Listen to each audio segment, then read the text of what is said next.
그 인사말에 이제 들어갈 순서인데요. 그 인사말 말씀들을 듣기 전에 오늘 자리를 위해서 정말 특별하게 오신 분들만 먼저 좀 소개를 해드리고 바로 인사말로 들어가도록 하겠습니다. 2013년 하반기부터 친일 독재 미화된 교학사 교과서 싸움을 참 오랫동안 전개해왔는데 그 과정에서 저희에게 큰 스승의 역할을 해주신 분이 계십니다. 먼저 그분을 좀 소개를 시켜드리고 싶은데 그 이만열 전 국사편찬위원회 위원장님께서 참석해 주셨습니다. 예, 두 번째로 지금 너무 고생을 많이 하고 계십니다. 그 저희의 연대의 힘이 많이 필요하신 분인데 그 김정은 전국 교직원 노동조합 위원장님 참석해 주셨습니다. 예, 세 번째로 그 창교육 학부모회 박범희 회장님 참석해 주셨습니다. 예, 한 분만 더 소개해 드리겠습니다. 아시아 평화 역사교육연대 양미강 위원장님 참석해 주셨습니다. 예, 바로 그 인사말로 들어가겠습니다. 그 오늘 세월호 특별법 관련돼서 그 새정치민주연합에서는 의원총회가 굉장히 분주하게 이루어지고 있습니다. 그래서 오늘 토론회 자리는 그 김태년 의원님, 도종환 의원님, 안민석 의원님, 유기용 의원님, 정진우 의원님 그리고 역사정의 실천연대와 함께 주최가 되는데 이 공동 주최하신 의원님들께서 그 의원총회를 왔다 갔다를 지금 계속 하고 계셔서 중간중간 오시는 대로 소개를 시켜드리도록 하겠습니다. 우선 참석해주신 공동 주최자이시고요. 그 현재 새정치민주연합의 역사교과 대책위원회 위원장을 맡고 계십니다. 유기용 의원님의 인사 말씀을 듣겠습니다.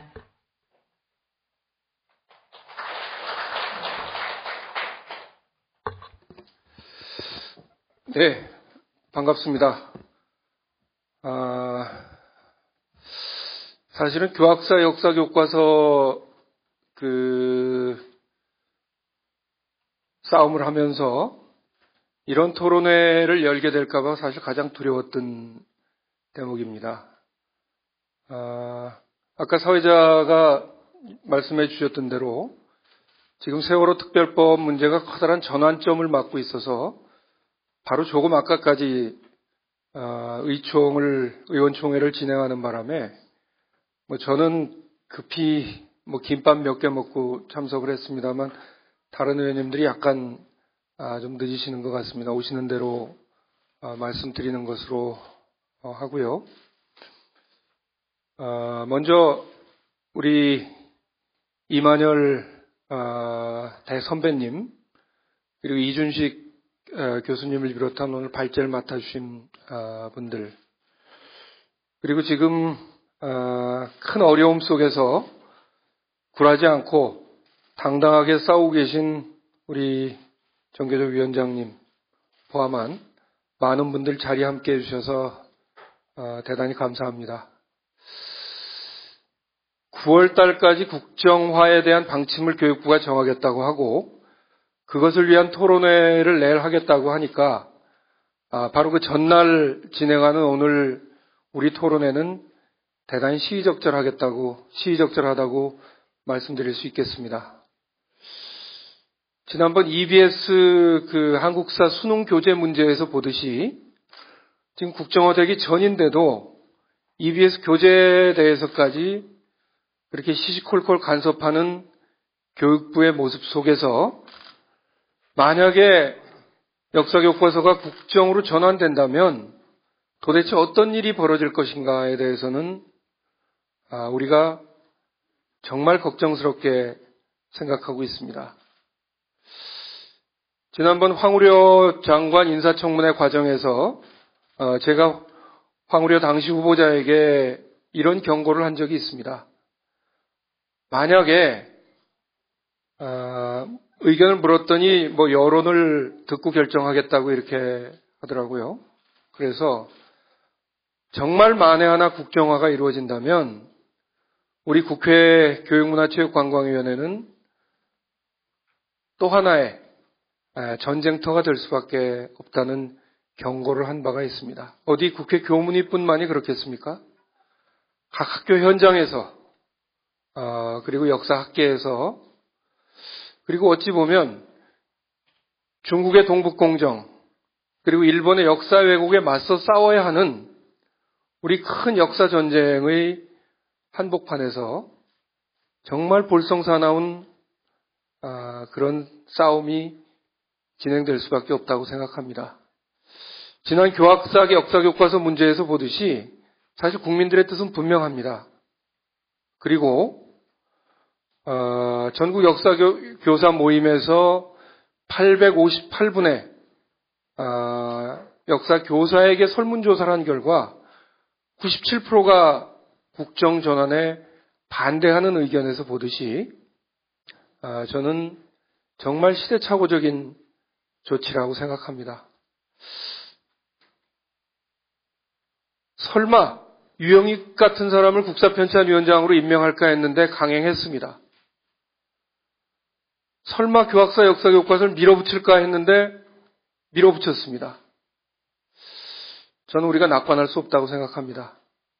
이제 지구상에서 구사회주의권 몇 개 나라를 제외하고 역사교과서를 국정화하고 있는 나라가 없다는 이 엄연한 현실 속에서도 박근혜 정부는 그런 엄청난 시대착오를 감행하려고 하고 있습니다.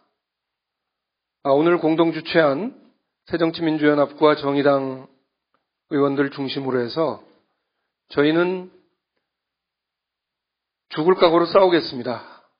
우리 아이들에게 올바른 역사를 가르쳐야 한다는 책무는 우리 모두의 것이기 때문입니다. 아울러서 이 자리에 함께하고 계신 우리 이만열 대선배님을 비롯한 역사학계 그리고 전교조 또 참교육 학부모회 이 사회의 상식을 가진 뜻있는 분들이 모두 다 함께 나서서 막아주신다면 우리는 교학사 역사교과서 문제에서처럼 결국은 다시 승리할 수 있을 것 같다 하는 희망을 가지면서 다시 한번 이 토론에 참석해 주신 모든 분들께 감사드리고 저희 야당이 요새 어렵습니다. 여러 가지로. 그러나 그 어려움 속에서도 우리 역사를 지키는 이 문제에서만은 정말 모든 노력을 다해서 함께하겠다는 말씀을 드리면서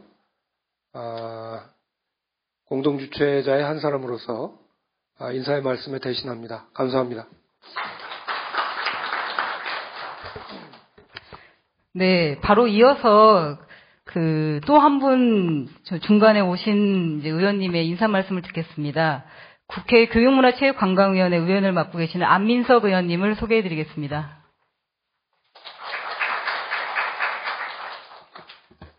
방금 역사 전공이시고 지금 당에서 대변인을 하고 계시는 유경호 님께서 이 행사를 주최한 의원님들의 입장과 생각을 잘 정리해서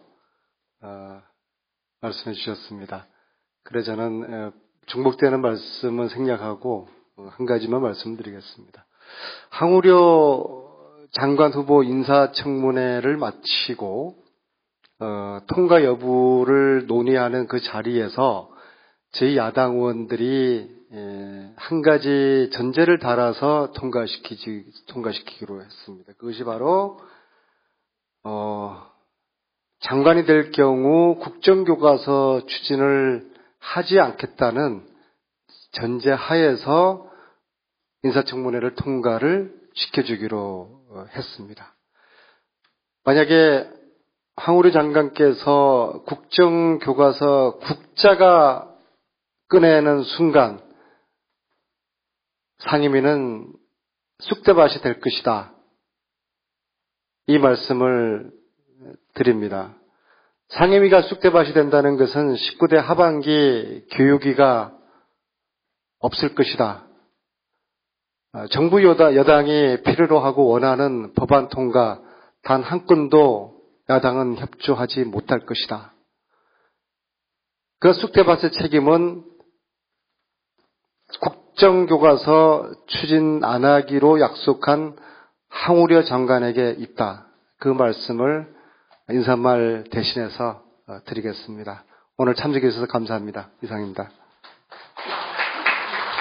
네, 감사합니다.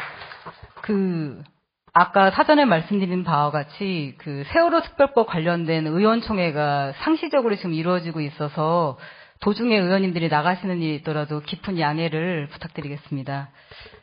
예, 한 분 더 소개해드리겠습니다. 인사 말씀을 청하겠습니다. 2013년 하반기부터 특히 교학사 싸움을 하는 데 있어서 정말 너무나 큰 힘을 보태주신 곳입니다. 정말 중요한 역할을 하셨고요. 정말 큰 박수로 모시겠습니다. 역사정의 실천연대 상임대표를 맡고 계시는 한상권 대표님을 소개해드리겠습니다.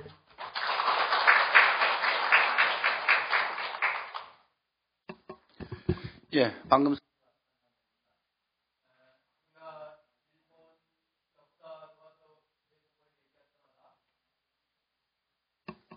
늘 그 사람들이 하는 얘기가 있습니다. 니네들은 국정화, 우리는 거민정인데 니네는 국정화하면서 무슨 우리한테 역사 왜곡을 말하냐. 그게 한 2, 3년 전 얘기였습니다. 그러다가 우리도 이제 비로소 거민정화가 돼갖고 당당히 역사 왜곡을 말할 수 있게 되는 그런 처지에 올라갔습니다. 근데 이걸 다시 국정화로 돌린다고 지금 시도하고 있는데, 아까 유경 의원께서 말씀하신 것처럼 이런 국정화는 사회주의 몇몇 국가에서만 시행한다고 그랬는데, 사실 우리 역사에 되돌켜 볼 때 이런 국정화를 시행한 경우는 유신 시대의 아주 짧은 기간입니다. 다시 말씀드리면은 식민지 시기에 일제 식민지 통치 기간에도 국정화를 안 했습니다. 그때도 거민정이었습니다. 잘 알다시피 식민지 통치 기간은 어떤 시대입니까? 국민주권이 부정된 천황주권 시대입니다. 국민주권을 인정하지 않는 천황주권 시대에조차도 국정화를 안 하고 거민정을 했습니다. 그런데 지금 21세기 당당히 국민주권 시대고 민주주의가 팽창되는 확장되는 이 시기에 국정화를 하겠다는 얘기는 우리 시대의 역사 인식을 갖다 식민지 시대보다도 더 퇴행시키겠다는 얘기로 밖에 들리지 않습니다. 그런 의미에서 이번에 발표 주제는 크게 세 가지로 나눠서 준비가 됐습니다. 하나는 유신 시대의 국정화 교과서가 얼만큼 엉터리였는지를 이따 발표를 들어보시면 알겠지만, 모든 역사 서술이 박정희입니다. 박정희 1인칭이고 모든 내용이 박정희에 대한 내용만 됐습니다. 대한민국의 역사가 박정희에 의해만 이루어졌다는 이런 식의 교과서를 유신 시대 우리가 쓰고 배우고 가르쳤습니다. 그리고 또 두 번째 주제는 이번에 교사들이 현장에서 이 문제에 대해서 어떻게 생각하는지에 대해서 생생한 증언이 있을 것입니다.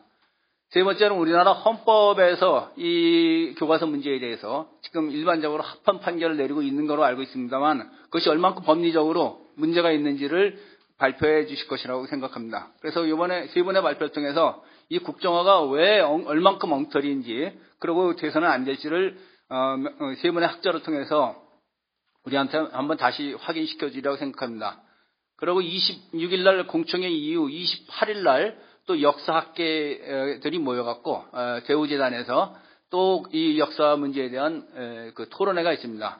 역사학계 전체 의견을 모아갖고 이 국정화를 막고 이 문명 시대로 가는, 되돌려서 야만의 시대로 지금 되돌리려고 하는 이런 폭거에 대해서 전부 시민들의 지혜와 역사학계의 지혜를 모아서 막아야 될 것이라고 생각합니다. 감사합니다. 네, 감사합니다. 1부의 마지막 순서입니다. 의미 있는 시간이라 생각이 드는데요.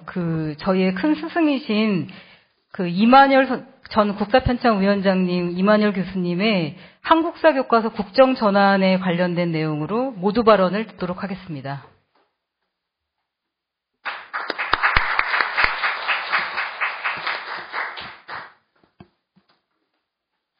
제가 몇 자 적어왔습니다. 적은 걸 그냥 읽는 형식으로 얘기를 하겠습니다. 구체적이고 또 자세한 것은 여러 발제자들께서 말씀하시기 때문에 그동안에 제가 좀 생각한 걸 몇 가지로 말씀드리겠습니다. 지난 몇 년 동안 한국사 교육 및 교과서 문제로 진통을 겪어오던 한국 사회가 이제 그 출구 전략의 하나로 국정화를 거론하는 최악의 단계에 이르렀습니다. 국정화 전환을 꾀하는 주체는 뉴라이트의 뒷받침을 받고 있는 새누리당 정권입니다. 그들은 2001년 한국사 근현대사 교과서 간행을 계기로 한국사 교육 및 교과서 문제를 학계의 자율에 맡기지 않고 국가의 통제를 강화해야 한다는 방향으로 이끌어왔습니다. 그 결과로 나타난 것이 현재 우리가 당면하고 있는 한국사 교과서 국정 전환에까지 이르게 되었습니다. 처음에 국회에서 논의될 때부터 그들은 보수 언론과 손을 잡고 한국 근현대사의 내용을 가지고 물고 늘어졌습니다. 이승만, 박정희에 대한 평가가 공정하지 못하다느니 평화통일을 주장하는 헌법적 가치에 따라 북한과의 공존 평화를 기술하는 것이 용공적이라느니 하는 데서 시비를 걸었습니다. 한국 근현대사가 독립운동의 전통을 계승하면서 전개되어야 하느냐, 일제 식민지의 유산을 답습하여 이루어져야 하느냐 하는 것은 근현대사 교육에서 대단히 중요한 명제임에도 불구하고 새누리당과 보수 언론은 후자의 방점을 두는 듯한 역사인식 위에서 교과서 문제를 다루려고 했습니다. 한국사 교육 및 교과서 문제는 이렇게 한국의 근현대사 인식 문제와 깊이 관련되어 있습니다. 한국사 교과서는 해방 이후 창의성을 존중하는 해방 정신에 따라서 검정제를 채택했습니다. 그러다가 유신 정권이 들어서면서 상식적으로는 이해할 수 없는 이유를 들어 1974년부터 국정화했습니다. 그때 들었던 이유 가운데 하나가 대학 입시 국가 예비고사제에 국사를 필수화한다는 명분을 걸었습니다. 지금 박근혜 정부가 주장하는 수능시험에 국사 과목을 넣기 때문에 국사 교육을 일률화성을 가해야 한다는 논리와 유사하다고 생각됩니다. 유신 이후 33년간 계속된 국정교과서 체제 하의 국사교과서 제도는 2007년 폐지되었습니다. 한국사 교과서를 다시 국정화하려는 기도는 정부가 지원했던 소위 뉴라이트계 고교용 한국사 교과서가 교육 현장에서 외면당했다는 것과 밀접한 관련이 있습니다. 고등학교 한국사 교과서, 소위 교학사 교과서입니다. 도저히 검증을 통과할 수 없는 뉴라이트계 교학사 교과서가 정부의 전폭적인 엄호를 받아 우여곡절 끝에 교과서 시장에 내놓았지만 학교 현장과 학부형들로부터 싸늘한 대접을 받아 0%의 채택률에 이르렀습니다.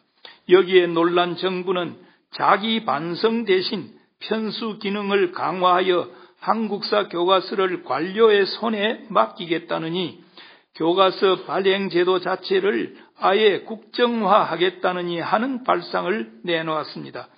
교학사 교과서의 집필 책임자에 해당하는 한 분이 한국사 교과서의 국정화를 먼저 주장했던 것은 이런 추세를 이해하는 데 도움이 됩니다. 그들은 필요할 때에는 자유민주주의를 강조하지만 교과서 국정화가 자유민주 체제와 어떻게 조화를 이루는가에 대해서는 말이 없습니다. 저는 어느 정권이 들어서든 역사 교육 문제는 역사학계의 공론에 맡긴다는 사회적 합의가 필요하고 그 방법이 가장 바람직하다고 주장해 왔습니다. 역사 교육은 당대 역사학의 학문적 토대 위에서 이루어져야 하기 때문입니다. 역사학계에는 각 전문 분야를 연구하는 다양한 학회들이 산재해 있는 만큼 공론화를 거치면 최선의 방안을 도출해낼 수 있습니다.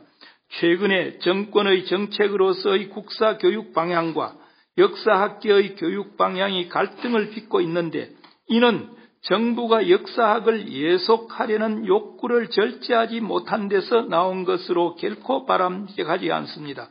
역사학계의 학문적인 경향도 시대의 흐름에 따라 보수와 진보로 오갈 수 있기 때문에 지금 정권의 견해와 다르다고 해서 크게 걱정할 필요가 없습니다. 시대 사조와 역사학의 학문적 경향도 변화할 수 있고 그런 변화에 자연스럽게 호흡을 같이 하면 별로 문제가 없습니다. 역사 교과서 발행 제도 역시 역사학계의 공론에 맡기는 것이 가장 바람직할 것입니다. 다만 현재의 교과서 발행 제도와 관련하여 국정으로 돌아가자는 주장은 옳은 선택이 될 수 없습니다. 이런 교과서 제도로는 한국사 교육에서 개성과 창의성을 떨어뜨릴 뿐만 아니라 그 제도의 채택으로 국격 또한 현저히 떨어뜨릴 것입니다. 전체주의 국가, 그것도 러시아와 베트남, 북한만이 채용하는 국정교과서 제도를 채택하고자 하는 것은 어떤 이유로도 정당화할 수 없습니다. 아까 한상권 교수께서 말씀이 있었습니다마는 제 경험에 의하면 2002년부터 2005년까지 3년간 한일역사 공동연구위원회에 관여했을 때 일입니다. 일본 학자들이 한 말이 기억이 납니다. 그때 일본 교과서의 한국사 왜곡 문제를 심도 있게 다루고 있었는데 그들이 하는 말이 한국은 국정교과서 체제를 채택하면서 어떻게 그보다 선진적인 검정제도를 채용하고 있는 일본의 역사 교과서를 비판할 수 있는가 하는 말이었습니다. 굉장히 당시 부끄러웠습니다. 필자는 국편위원장으로 취임하는 첫 기자회견에서 국사교과서의 국정화를 거민정화해야 한다는 것을 주장한 바가 있습니다. 하나 의문스러운 것은 보수 우파들은 왜 교과서의 국정화가 북한의 시스템을 따르는 것인데도 이를 두고서는 종북이라는 말을 쓰고 있지 않는지 궁금합니다. 교과서 발행 제도는 국정, 검정, 인정, 자유발행제의 3, 4개의 제도로 범주화할 수 있습니다. 현재 우리의 현실을 고려하면 당분간은 검정제도와 인정제도가 대안일 것이라고 봅니다. 국정교과서는 교과서 제도의 후퇴요, 자유발행제는 좀 더 시간이 필요하다고 생각합니다. 그렇다면 당분간은 현행 검정과 인정제도를 존속시키는 것이 바람직하다고 봅니다. 이런 제도의 활용에서도 가장 바람직한 방안은 학계의 공론화를 통한 합의입니다. 정부의 관료들이 주도한다면 지금까지 겪어온 갈등이 되풀이되지 않을 수 없습니다. 행정적 지원 외에 정부의 관여는 최소화해야 합니다. 제가 구상하는 실제적인 방법은 다음과 같습니다. 첫째, 교육부는 교과서 편찬 업무를 위한 행정적인 지원만 감당하도록 하되 국사편찬위원회 같은 정부기관에 위임해서 집행하는 것이 좋습니다. 두 번째로, 위임받은 정부기관은 역사학계와 협의, 역사교과서 검정 인정기구를 조직합니다. 이때 교과서 검정 인정기구를 구성하기 위한 기초적 협의체는 연구기구로 공인받은 역사연구단체들로 구성합니다. 세 번째로, 교과서 검정기구는 교육과정 편성부터 교과서 검정과 인정까지 담당하고 정부는 예산만을 뒷받침합니다. 네 번째로, 검정기구 내에는 여러 소위원회를 둘 수 있게 하고 필요하다면 정치권의 여야 대표와 학부모 대표들도 자문 형식으로 참여할 수 있도록 하는 것입니다. 이런 방안을 제시하는 이유는 지금까지 약 10여 년간 계속된 교과서 갈등 문제는 이런 민주적인 공론화 과정 없이는 해결할 수 없다고 생각하기 때문입니다. 이런 과정을 통해 합의에 이르기까지는 상당한 시간과 진통을 각오해야 할 것이고 정부와 학계 및 학부모들의 대승적 결단이 필요할 것입니다. 만약 정부의 독주로 한국사 교과서의 국정화가 강행된다면 우선 국회가 교과서 발행 제도의 법제화 투쟁 등을 통해 저지해야 합니다.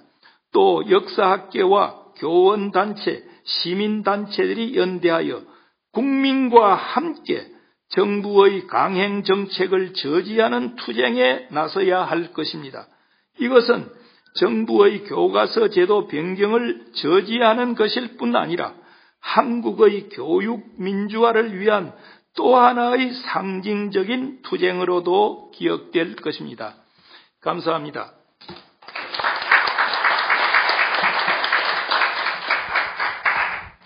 네, 1부의 마지막 순서였습니다. 좀 더 오신 분이 있어서 소개만 좀 해드리겠습니다. 국회 교육문화체육관광위원회 위원을 맡고 계시면서 새누리당에 계십니다. 서용교 의원님이십니다.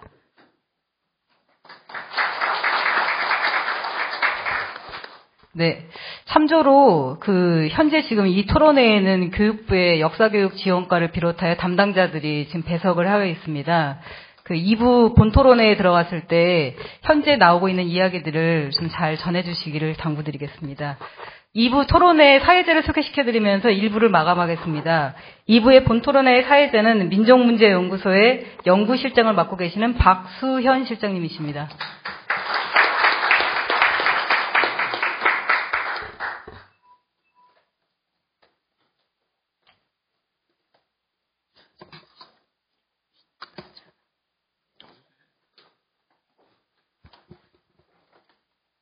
예, 사회를 맡은 민족문제연구실장 박수현입니다.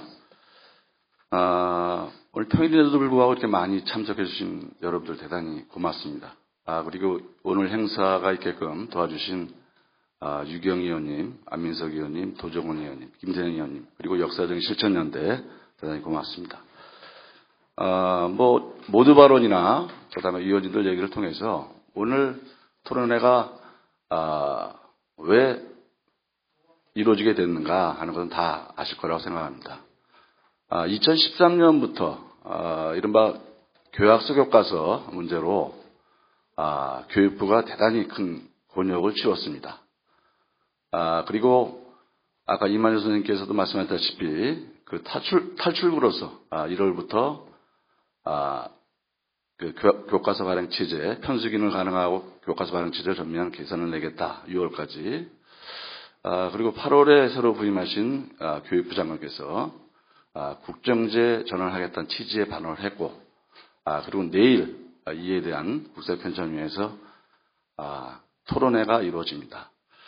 그래서 이 국정제, 오늘 토론회는 이 국정제가 왜 문제인가, 그리고 그것이 학생들한테 어떤 해악을 끼칠 것인가, 이런 문제에 대한, 다시 말하면 국정제 전환에 대한 문제점, 그리고 대응 방안을 모색하기 위한 그런 토론회입니다.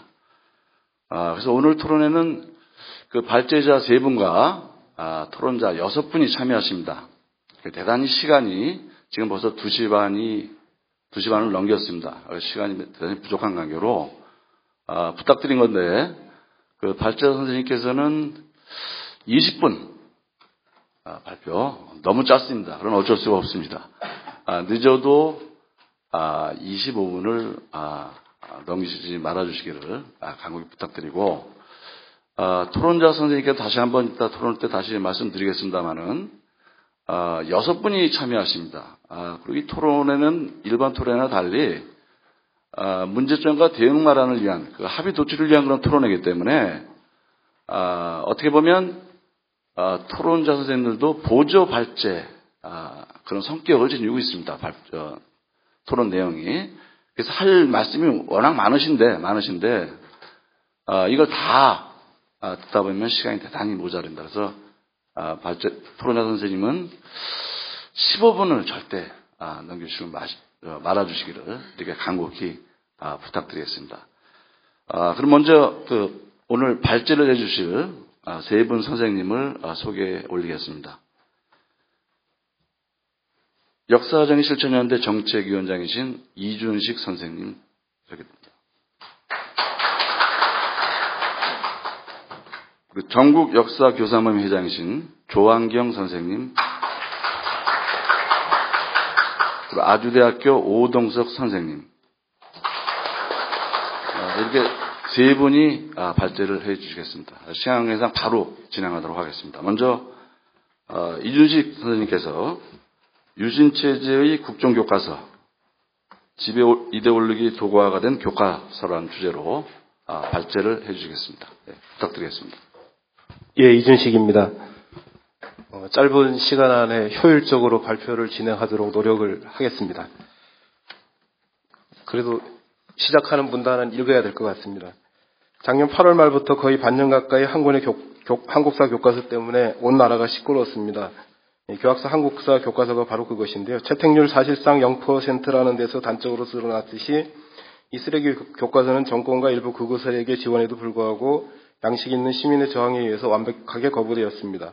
한마디로 사실 왜곡과 편파 해석이 너무 많아서 교과서로 쓰기에는 부실한 잡서라는 것이 학계와 교육계의 평가였고 대다수의 국민도 이러한 평가에 동의한 셈이었다고 생각을 합니다. 그러자 박근혜 정권은 시대에 뒤떨어진 역사교육의 국가통제라는 헛된 꿈을 포기하지 않고 이제는 아예 한국사 교과서를 유신체제에서 그랬던 것처럼 국정제로 바꿀 것을 시도하고 있습니다. 오늘 발표는 유신체제에서 도입된 국사교과서의 국정제 발행이 박정희 정권의 독재를 정당화하는 유신 이데올로기 교육의 도구에 지나지 않았다는 것을 기존의 연구를 바탕으로 다시 한번 확인함으로써 박근혜 정권이 기도한 중국정교과서로서의 교학사 한국사 교과서 밀어붙이기가 실패로 끝나자 그 대안이라고 내세우는 국정교과서 발행 제도의 회기가 얼마나 위험한 것인지를 밝히려는 데 목적이 있습니다.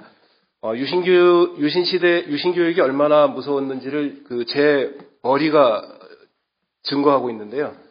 저는 아직도 국민교육 헌장을 달달달달 외웁니다. 국기에 대한 맹서, 박정희 정권 때 도입된 국기에 대한 맹세에도 그대로 외웁니다. 아무리 머릿속에서 지워버리려고 해도 지워지지가 않습니다. 그냥 조건반사적으로 그냥 나옵니다. 이게 유신교육의 무서운 점이라고 생각을 합니다. 유신 시절에 고등학교를 다녔다는 이유만으로 그 유신 정권이 강요했던 이데올로기가 내 몸속에 그대로 체화되어 있습니다. 30년 동안 역사를 공부해왔고 작년부터는 교학서 교과서 때문에 마치 교과서에 대해 뭐라도 알고 있는 것처럼 행세했지만 교학서 교과서 필자들이 국정교과서를 참고해 거기에 쓰여있는 대로 서술했을 뿐인데 무엇이 문제냐고 항변했을 때 그것을 한 귀로 흘려듣고 국정교과서를 제대로 들여다본 것은 사실은 이 발표 때문에 시작되었습니다. 그렇게 된 데는 교학서 교과서를 처음 보았을 때의 참을 수 없는 역겨움, 끓어오르는 분노를 다시 떠올리기 싫다는 자기 보호 본능이 발동했는지도 모르겠습니다. 결과적으로 유신 시절에 발간된 국정교과서를 보니까 그 유신의 악몽이 다시 한번 떠올랐습니다.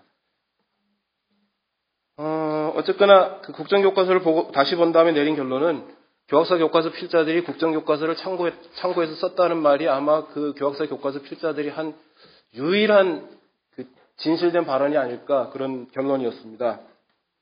실제로 교학서 교과서에 가득 찬 사실 왜곡, 편파적 해석, 자료 조작 같은 여러 문제의 뿌리는 유신체제에서 처음 발간된 국정교과서로 거슬러 올라갈 수 있다고 생각을 합니다.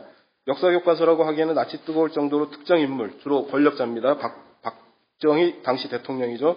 특정 인물과 지배 세력을 찬양하는 서술, 독재 정권을 찬양하는 반면에 반독재 민주화 운동에 대해서는 아예 눈을 감거나 폄하하는 서술, 반공, 반복, 반소로 한국 근현대사를 통째로 재단하려는 서술, 이미 학계에서 공인된 사실과는 무관하게 자의적으로 역사를 짜깁게 하는 서술은 국정교과서나 교학서 교과서가 판박입니다. 그래서 저는 닮은 듯 다른 쌍생아라고 생각을 합니다. 먼저 대표적인 보기만 하나 들어보자면은 유신체제에서 국정교과서는 1974년과 1979년 두 차례 발간이 되었습니다. 그 가운데 1979년 판에 보면은 5.16 군사 쿠데타 이후 쿠데타 주도 세력이 발표한 혁명 공약이 자료로 실려 있는데 15쪽에 그 자료를 인용을 해왔습니다. 그 6항을 보면은 이와 같은 우리의 과업이 성취되면 참신하고도 양심적인 정치인들에게 언제든지 정권을 이양하고 우리의 권연의 임무에 복귀할 준비를 갖춘다. 이른바 민정이양 조항이죠. 근데 이게 1979년 판 자료에 보면은 6번째 항목이 바뀌어 있습니다. 이와 같은 우리의 과업을 조속히 성취하고 새로운 민주공화국의 토대를 이룩하기 위하여 우리는 몸과 마음을 바쳐 최선의 노력을 경주한다로 바뀌어 있습니다. 이 몸과 마음을 바치라는 것이 60년대, 70년대 교육을 받으신 분들은 다 잘 알겠지만 이게 국민교육 헌장식의 표현입니다. 그러니까 국민교육 헌장은 1968년에 제정되었으니까 상당히 이게 맥락이 닿지 않는다는 것을 쉽게 알 수 있습니다. 원래 그 혁명공약에서 밝힌 민정이양 약속을 어기고 직접 대통령 선거에 출마하면서 뒤늦게 변조한 6번째 항목을 버젓이 교과서에 실은 것입니다. 그런데 교학서 교과서는 잘 아시는 것처럼 처음 국사편찬위원회 검증을 통과했을 때는 아예 이 6개 혁명 공약 가운데 6번째 항목을 아예 삭제해서 실었습니다. 자료를 변조하고 삭제하는 것은 교학사 교과서나 유신체제의 국정교과서나 닮은 꼴이다 이렇게 생각이 됩니다. 물론 차이도 있습니다. 그나마 유신체제의 국정교과서는 친일파에 대해서는 아예 언급을 안 하거나 그래도 조금은 언급을 했습니다. 그런데 이 교학사 교과서는 친일파와 독재 세력 전반에 대해서 찬양 일변대, 미화 일변대에 서술을 했다는 점에서는 차이가 있다고 할 수 있습니다. 이 장에서는 국정교과서 제도의 도입 과정을 간단히 정리를 했습니다. 16쪽은 건너뛰고요. 대체로 1960년대 말부터, 대개 한 1968년부터 1인 독재 지배 체제를 확립하기 위한 움직임을 박정희 정권이 보이기 시작합니다. 그래서 법이나 제도상으로 보면은 거의 완벽에 가까운 1인 지배 체제를 확립을 했습니다. 그런데 문제가 남아 있었습니다. 독재에 대한 정권이 벌어지는 겁니다. 박정희 정권은 저항을 막기 위해서 국민의 의식 개조를 도모합니다. 그 대표적인 게 1968년에 만들어진 국민교육헌장이죠. 국민교육헌장은 교육을 통해 1인 지배 체제를 정당화하는 이데올로기를 유포하겠다는 의지의 표현과 다름이 없는 것이었습니다. 그러면서 국민교육헌장 선포 직후부터 국사교육 강화에 관련된 언설이 박정희 대통령 본인의 입을 통해서 슬슬 나오기 시작합니다. 그리고 중요한 것은 1974년 이전만 하더라도 중고등학교 국사교과서 발행은 검정제였는데 이 검정제 교과서를 들여다봐도 역시 박정희 정권을 칭찬하는 내용이 많이 들어가 있는데 그럼에도 불구하고 검정제이기 때문에 미묘한 차이가 있다는 겁니다. 이미 기존 연구에서 많이 밝혀진 바지만 각주 4를 보면은 이병도가 펴낸 책에서는 군사혁명이라고 썼는데 이용직이 펴낸 책에서는 부열혁명이라고 썼다든지 5.16 군사쿠데타를 규정하는 용어 자체가 조금씩 다릅니다. 그러니까 기본적으로 5.16 군사쿠데타나 박정희 정권을 기본적으로는 긍정하면서도 그 안에서 미묘한 차이가 있었는데 국정교과서 제도로 전환하겠다는 것은 그런 미묘한 차이도 정권 차원에서 용인을 못하겠다. 그런 속내를 드러낸 것이라고 생각을 합니다. 국사교육 강화는 겉으로는 1972년 5월 10일 국사교육 강화위원회가 출범하면서 시작된 것으로 되어 있습니다. 그러나 이는 정권 차원에서 이미 추진되고 있던 국사교육 강화 그리고 그 핵심인 국사교과서의 국정 발행을 학계를 내세워 합리화하려는 요식행위에 지나지 않았습니다. 이는 강화위원회 회의가 시작된 바로 다음 날인 5월 11일 대통령 정무비서실이 박정희에게 국사교육 강화 방안을 공식 건의한 데서 확인됩니다. 그러니까 10일 날 국사교육 강화위원회가 열렸는데 그 다음 날 바로 대통령 비서실이 대통령에게 국사교육을 강화해야 된다는 보고서를 올린 겁니다. 이게 이 보고서가 내부적으로는 이미 준비되어 있었다는 거죠. 그러니까 국사교육 강화위원회라는 것은 학계를 동원하기 위한 하나의 수단에 지나지 않았다 이렇게 생각이 됩니다. 또 중요한 것은 이 국사교육 강화 건의를 한 것이 정무비서실이라는 겁니다. 그러니까 정치를 담당하는 정무비서실에서 국사교육 강화를 건의한다는 것 자체가 형식적으로 매우 이상한데 유신 정권에서는 그것을 밀고 나갔다는 얘기가 되겠습니다. 18쪽입니다. 문제는 국사교육 강화가 아니라 교과서의 국정 발행 추진이었습니다. 박정희 정권은 이미 국사교과서의 국정 발행이라는 방침을 세워놓고 있었습니다. 그러자 강화위원회에 참여했던 학자들이 반대했습니다. 그러니까 국사교육 강화라는 부분에 대해서는 동의를 했지만 그 일환으로 추진되고 있는 국사교과서의 국정화에 대해서는 명백하게 반대를 한 겁니다. 대표적인 예가 강화위원회 한 사람이었던 이원수는 1974년에 발표한 글에서 아예 노골적으로 밝혔습니다. 교재의 획일화, 특히 교재의 국정화는 민족사 교육의 강화보다는 오히려 엉뚱한 부작용을 초래하여 역행적인 결과를 자초할 것이라고 반대하였는데 이게 국사교육 강화위원회에 참여한 학자들의 대부분의 견해였는데 그런 견해를 교육부가 무시하고 국사교과서의 국정화를 밀어붙였다는 얘기가 되겠습니다. 1973년 6월 9일 대통령 정무비서실은 대통령에게 국사교과서 국정화 방안을 다시 보고합니다. 이 보고서에는 국정화 필요성이 다음과 같이 정리되어 있는데 핵심은 2항입니다. 주체적인 민족의식에 투철하고 민족중의 의욕에 충만한 후세 국민을 길러낸다는 관점에서 볼 때 현행 국사교과서의 내용은 개편이 필요한 바 그래서 국정교과서로 전환해야 된다 이런 얘기입니다. 겉으로는 식민사관 극복, 교과서의 질적 제고라는 그럴듯한 명분을 내세웠지만 실제 핵심은 복잡다기한 주관적 학설은 모두 폐기하고 주체적인 민족의식에 투철하고 민족중의 의욕에 충만한 후세 국민을 길러내는 데 필요한 곧 유신 이데올로기를 선전하는 데 부합하는 역사인식을 담고 있는 교과서를 발행하겠다는 것이었습니다. 그리고 1974년부터는 학계의 반발에도 불구하고 고등학교 교과서의 국정화가 강행이 됩니다. 지금 학계에서 전반적으로 국정화에 대해서 반대하는 것과 마찬가지로 어목했던 유신 시절에도 학자들이 어떤 경우에는 노골적으로 반대하기도 하고 어떤 경우에는 아예 입장 표명을 안 하면서 간접적으로 반대하는 뜻을 밝혔습니다. 당시 학계에서도 일반적으로 전반적인 분위기가 국정교과서에 반대를 했는데 그럼에도 불구하고 정권 차원에서 밀어붙였다는 얘기입니다. 그럼 실제로 국정교과서에 어떤 내용이 담겨 있느냐? 좀 길게 74년판과 79년판을 인용을 했습니다. 74년판, 79년판 공이 5월 혁명이라는 항목에서 시작을 이렇게 합니다. 박정희 장군을 중심으로 하여 일어난 혁명군은 79년판도 마찬가지죠. 교과서에서는 대체로 이름을 쓰지 직위를 쓰지 않습니다. 근데 여기는 버젓이 박정희 장군이라고 표현을 해놨습니다. 그리고 이 5.16 군사 쿠데타가 장면 정권의 무능, 부조리, 혼란 이런 것들을 극복하기 위해서 자연스럽게 나온 반응인 것처럼 이렇게 서술을 해놨습니다. 그리고 그 이후 교과서 끝에 이르기까지 한 4쪽 내지 5쪽 정도의 분량인데 기본적으로 박정희 정권에 대해서만 예찬을 하고 있습니다. 그 자세한 내용은 쭉 읽어보시면 될 것 같고요. 1974년판과 1979년판 사이에 서술 기조의 변화는 보이지 않습니다. 다만 1974년판에서는 월남 파병에 대해 빛나는 정과 국위선양 운운하면서 자화자찬하던 서술이 1979년판에서는 자유수호를 위한 국제협력으로 수위가 낮아졌습니다. 그러니까 월남에서 이미 미국과 한국이 개입을 했지만 패전한 것이 역사적 사실로 귀결되었기 때문에 이제 국위선양 이런 거는 좀 창피했는지 뺐습니다. 그 다음에 1974년에 있었던 7.4 남북 공동 선언 이후에 남북 대화가 중단된 것을 반영해 북한을 비방하는 긴 서술이 추가된 것 등이 그나마 눈에 띄는 변화라고 생각이 됩니다. 5.16 군사 쿠데타 이후 박정희 정권의 역사에 관한 4쪽 이상의 서술은 보기에 민망할 정도로 정권 예찬으로 넘쳐납니다. 그러니까 한마디로 얘기하면 이건 국사교과서가 아닙니다. 당연히 한일협정 반대운동, 유신반대운동, 박정희 정권의 인권 탄압에 대한 서술은 완전히 빠져 있습니다. 빠진 것은 또 있습니다. 대한민국의 국민 얘기가 없습니다. 박정희라는 이름이 등장하고 정권, 국가는 등장하는데 국민 얘기는 단 한 줄도 나오지 않습니다.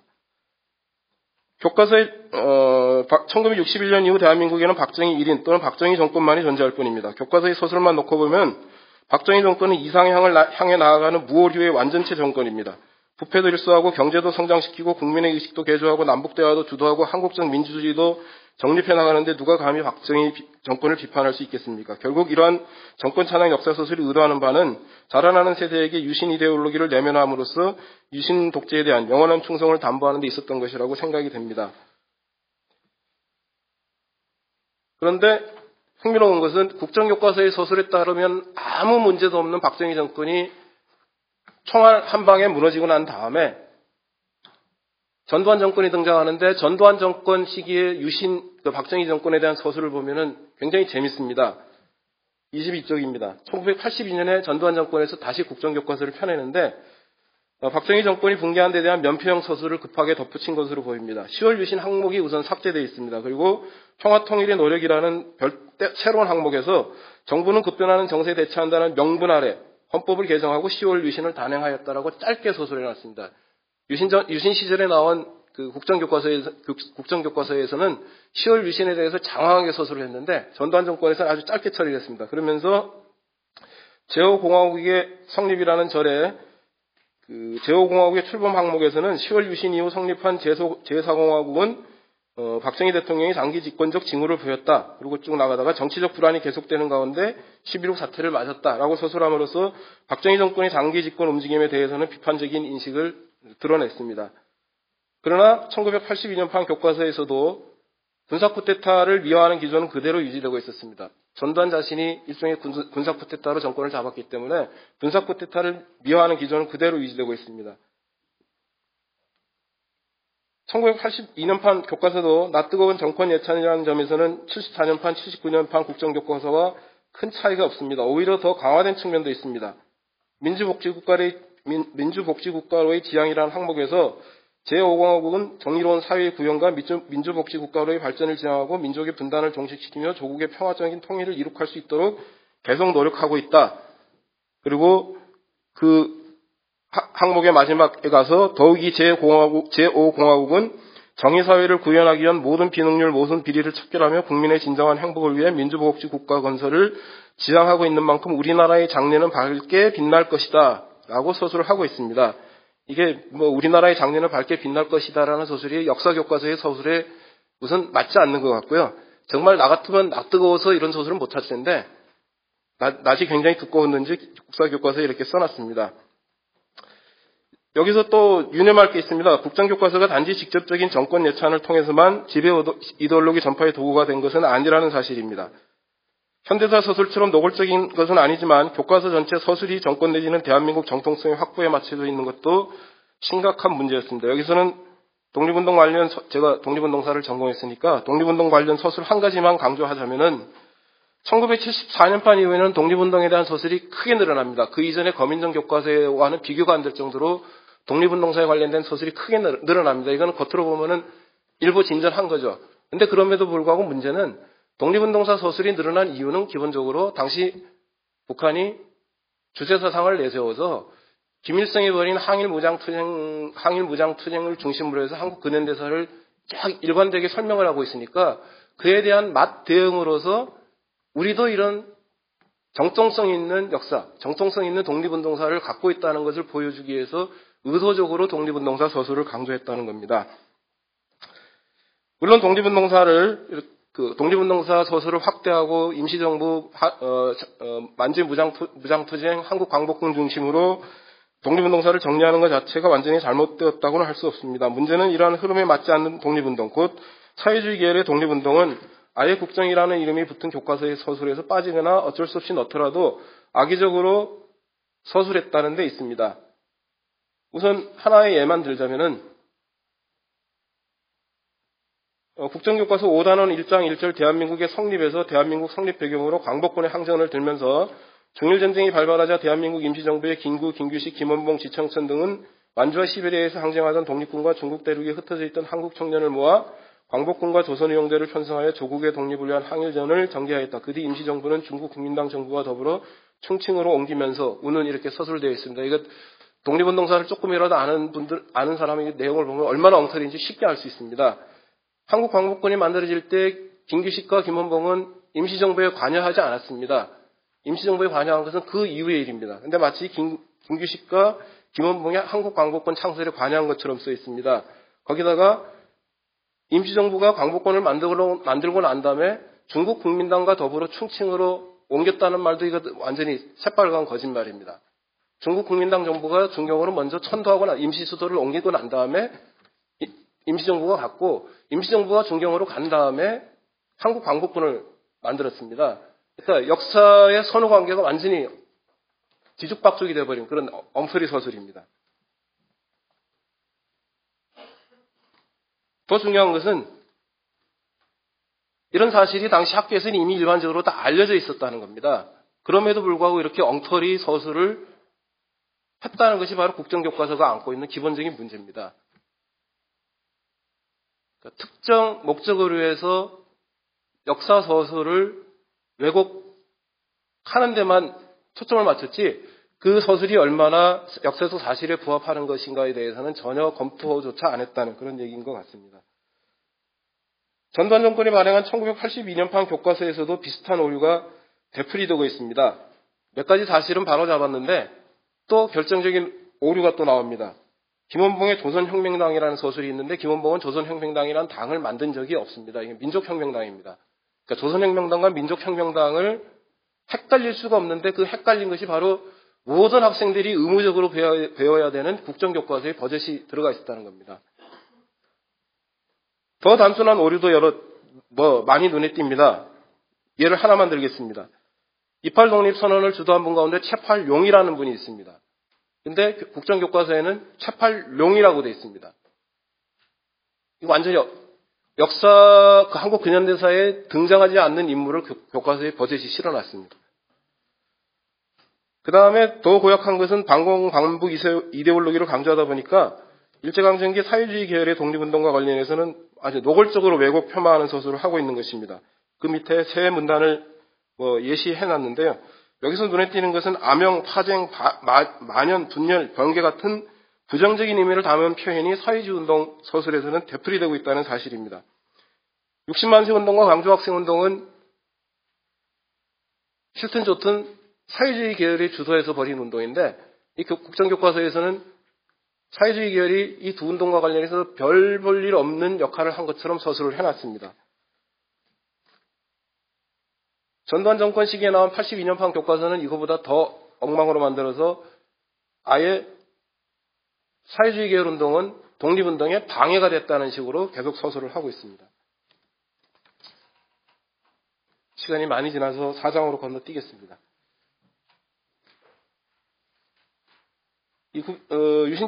유신체제에서 나온 국정교과서를 들여다보면 이게 박정희를 위한 교과서인지 아니면은 민족이나 이 교과서에서 그렇게 강조해 마지 않는 민족이나 민족을 위한 교과서인지 헷갈립니다. 결론은 박정희를 위한 교과서입니다. 민족을 그렇게 민족이나 이 교과서를 들여다보면은 첫 쪽부터 시작해서 마지막까지 계속 민족 국가가 되풀이 되는데 그 민족 국가는 결론적으로는 박정희로 기결됩니다. 여기서 말하는 민족이나 국가는 결국은 박정희를 위해서 존재하는 민족이나 국가입니다. 재밌는 것은 박정희는 5.16 군사쿠데타 직후만 하더라도 우리 역사에 대해서 대단히 부정적인 인식을 드러냈습니다. 표현과 조작과 친체 연쇄사가 우리 역사라 그랬습니다. 우리 역사에서 자랑할 만한 것은 세종대왕, 이순신, 한글, 그 다음에 국군밖에 없다 그랬습니다. 그렇게 우리 역사를 부정적으로 봤는데 군사 쿠데타 이후 한 13, 14년이 지난 다음에 나온 국정교과서에서는 갑자기 우리 민족은 전 세계에 내놔도 하나도 부끄러울 것이 없는 자랑스러운 역사를 갖고 있는 것으로 순식간에 그냥 변개가 돼버립니다. 결국은 박정희 정권을 미화하기 위해서 박정희 개인의 역사인식조차도 결국 포기했다는 그런 것이 아닌가 생각이 됩니다. 아까 말씀드린 것처럼 이 교과서에서는 계속 민족 국가가 강조되는데 이 민족 국가는 역사적 실체를 갖고 있는 역사적 실체를 갖고 있는 국가가 아니라 초역사화된, 그래서 신성화된 민족이고 국가라고 생각이 됩니다. 마지막으로 시간이 다 됐으니까 하나만 설명하고 마치겠습니다. 29쪽에 1979년판 국정교과서에 부록 연표를 실어놨습니다. 오른쪽에 있는 게 세계사 연표고 왼쪽에 있는 게 한국사 연표입니다. 딱 보면은 45년부터 60년까지는 대체로 한 10개 정도 항목이 들어가 있습니다. 근데 1961년부터 1978년까지는 세봤더니 23개 항목이 들어가 있습니다. 그러니까 박정희 정권이 이렇게 많은 일을 했다는 것을 연표를 통해서 보여주려고 하는 거죠. 그래서 무슨 내용이 들어가 있나 봤더니 심지어는 공영연어를 서기로 변경했고 미터제를 실시했고 한미 행정협정을 조인했고 기능올림픽 재개 제표했다는 것도 한국사의 주요 연표에 들어가 있습니다.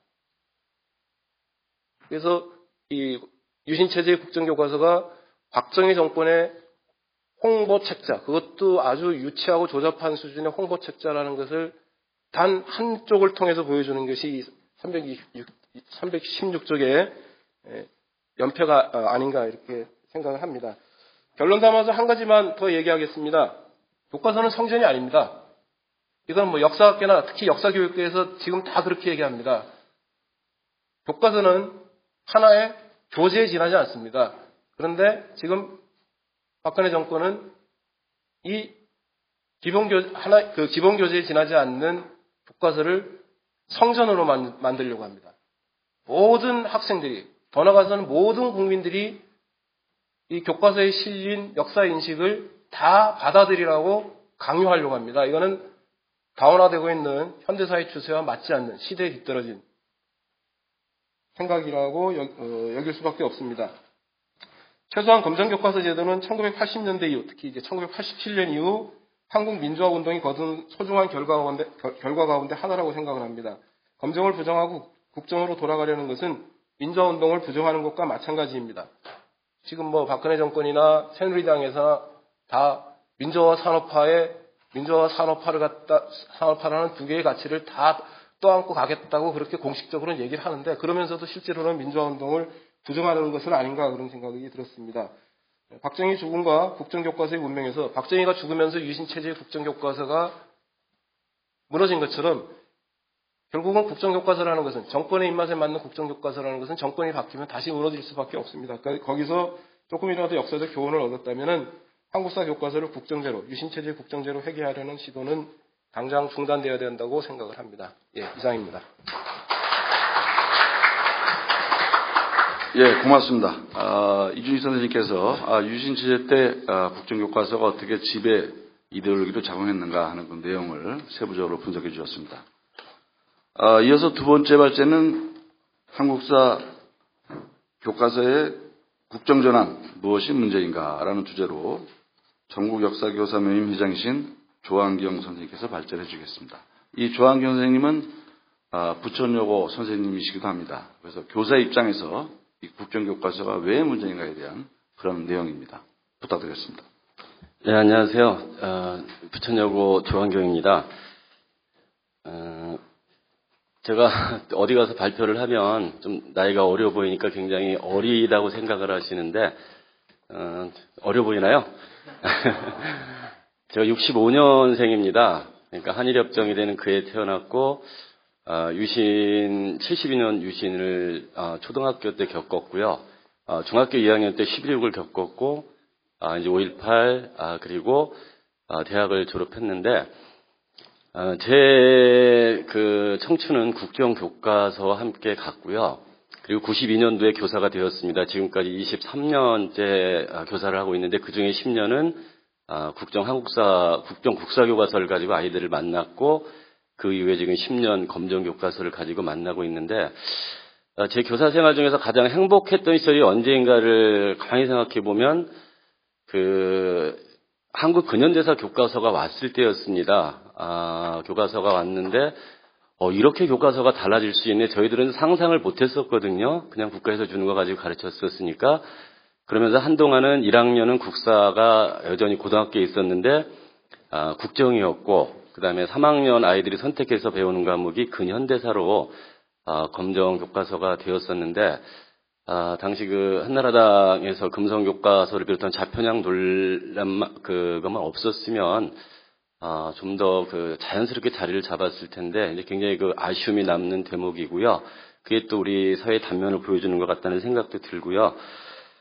좀 편안하게 말씀을 드리겠습니다. 그리고 제가 교사니까 발표 시간은 매일매일 수업을 하고 있기 때문에 정확히 맞춰보도록 노력을 하겠습니다.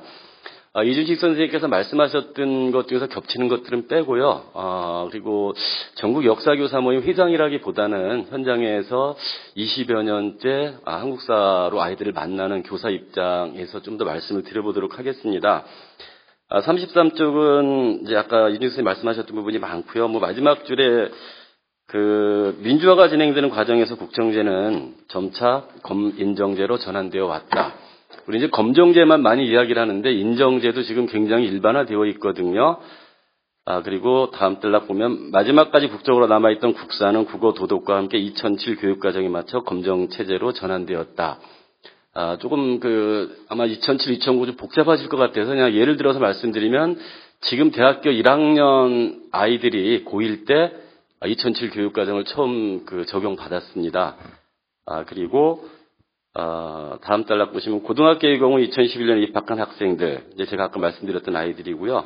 그리고 작년 이제 논란이 되었던 교학사 교과서는 지금 현재 고등학교 1학년 아이들이 처음 만나고 있거든요. 그러니까 교육과정을 얼마나 교육부가 자주 바꿨냐면은 지금 1학년 아이들은 2009 교육과정, 그 다음에 2학년 아이들부터는 또 2007 교육과정, 그리고 그 앞에 아이들은 또 앞에 교육과정 해가지고, 사실 지금 1, 2학년 아이들이 배우는 교과서가 검정 교과서이긴 한데, 시대가 다릅니다. 현재 두 번째 진행된 검정 과정의 결과물이고요. 참고를 해놨는데 여기서 뭐 국정은 많이 아실 거고 검정도 많이 아시는데 인정교과서가 있습니다. 출판사가 제작한 교과용 도서가 기준에 적합할 경우 교과서로 인정. 제가 오늘 나오면서 아이들이 1학년 아이들 수업을 끝내면서 수학 교과서하고 영어 교과서를 봤습니다. 그 검정 아니거든요.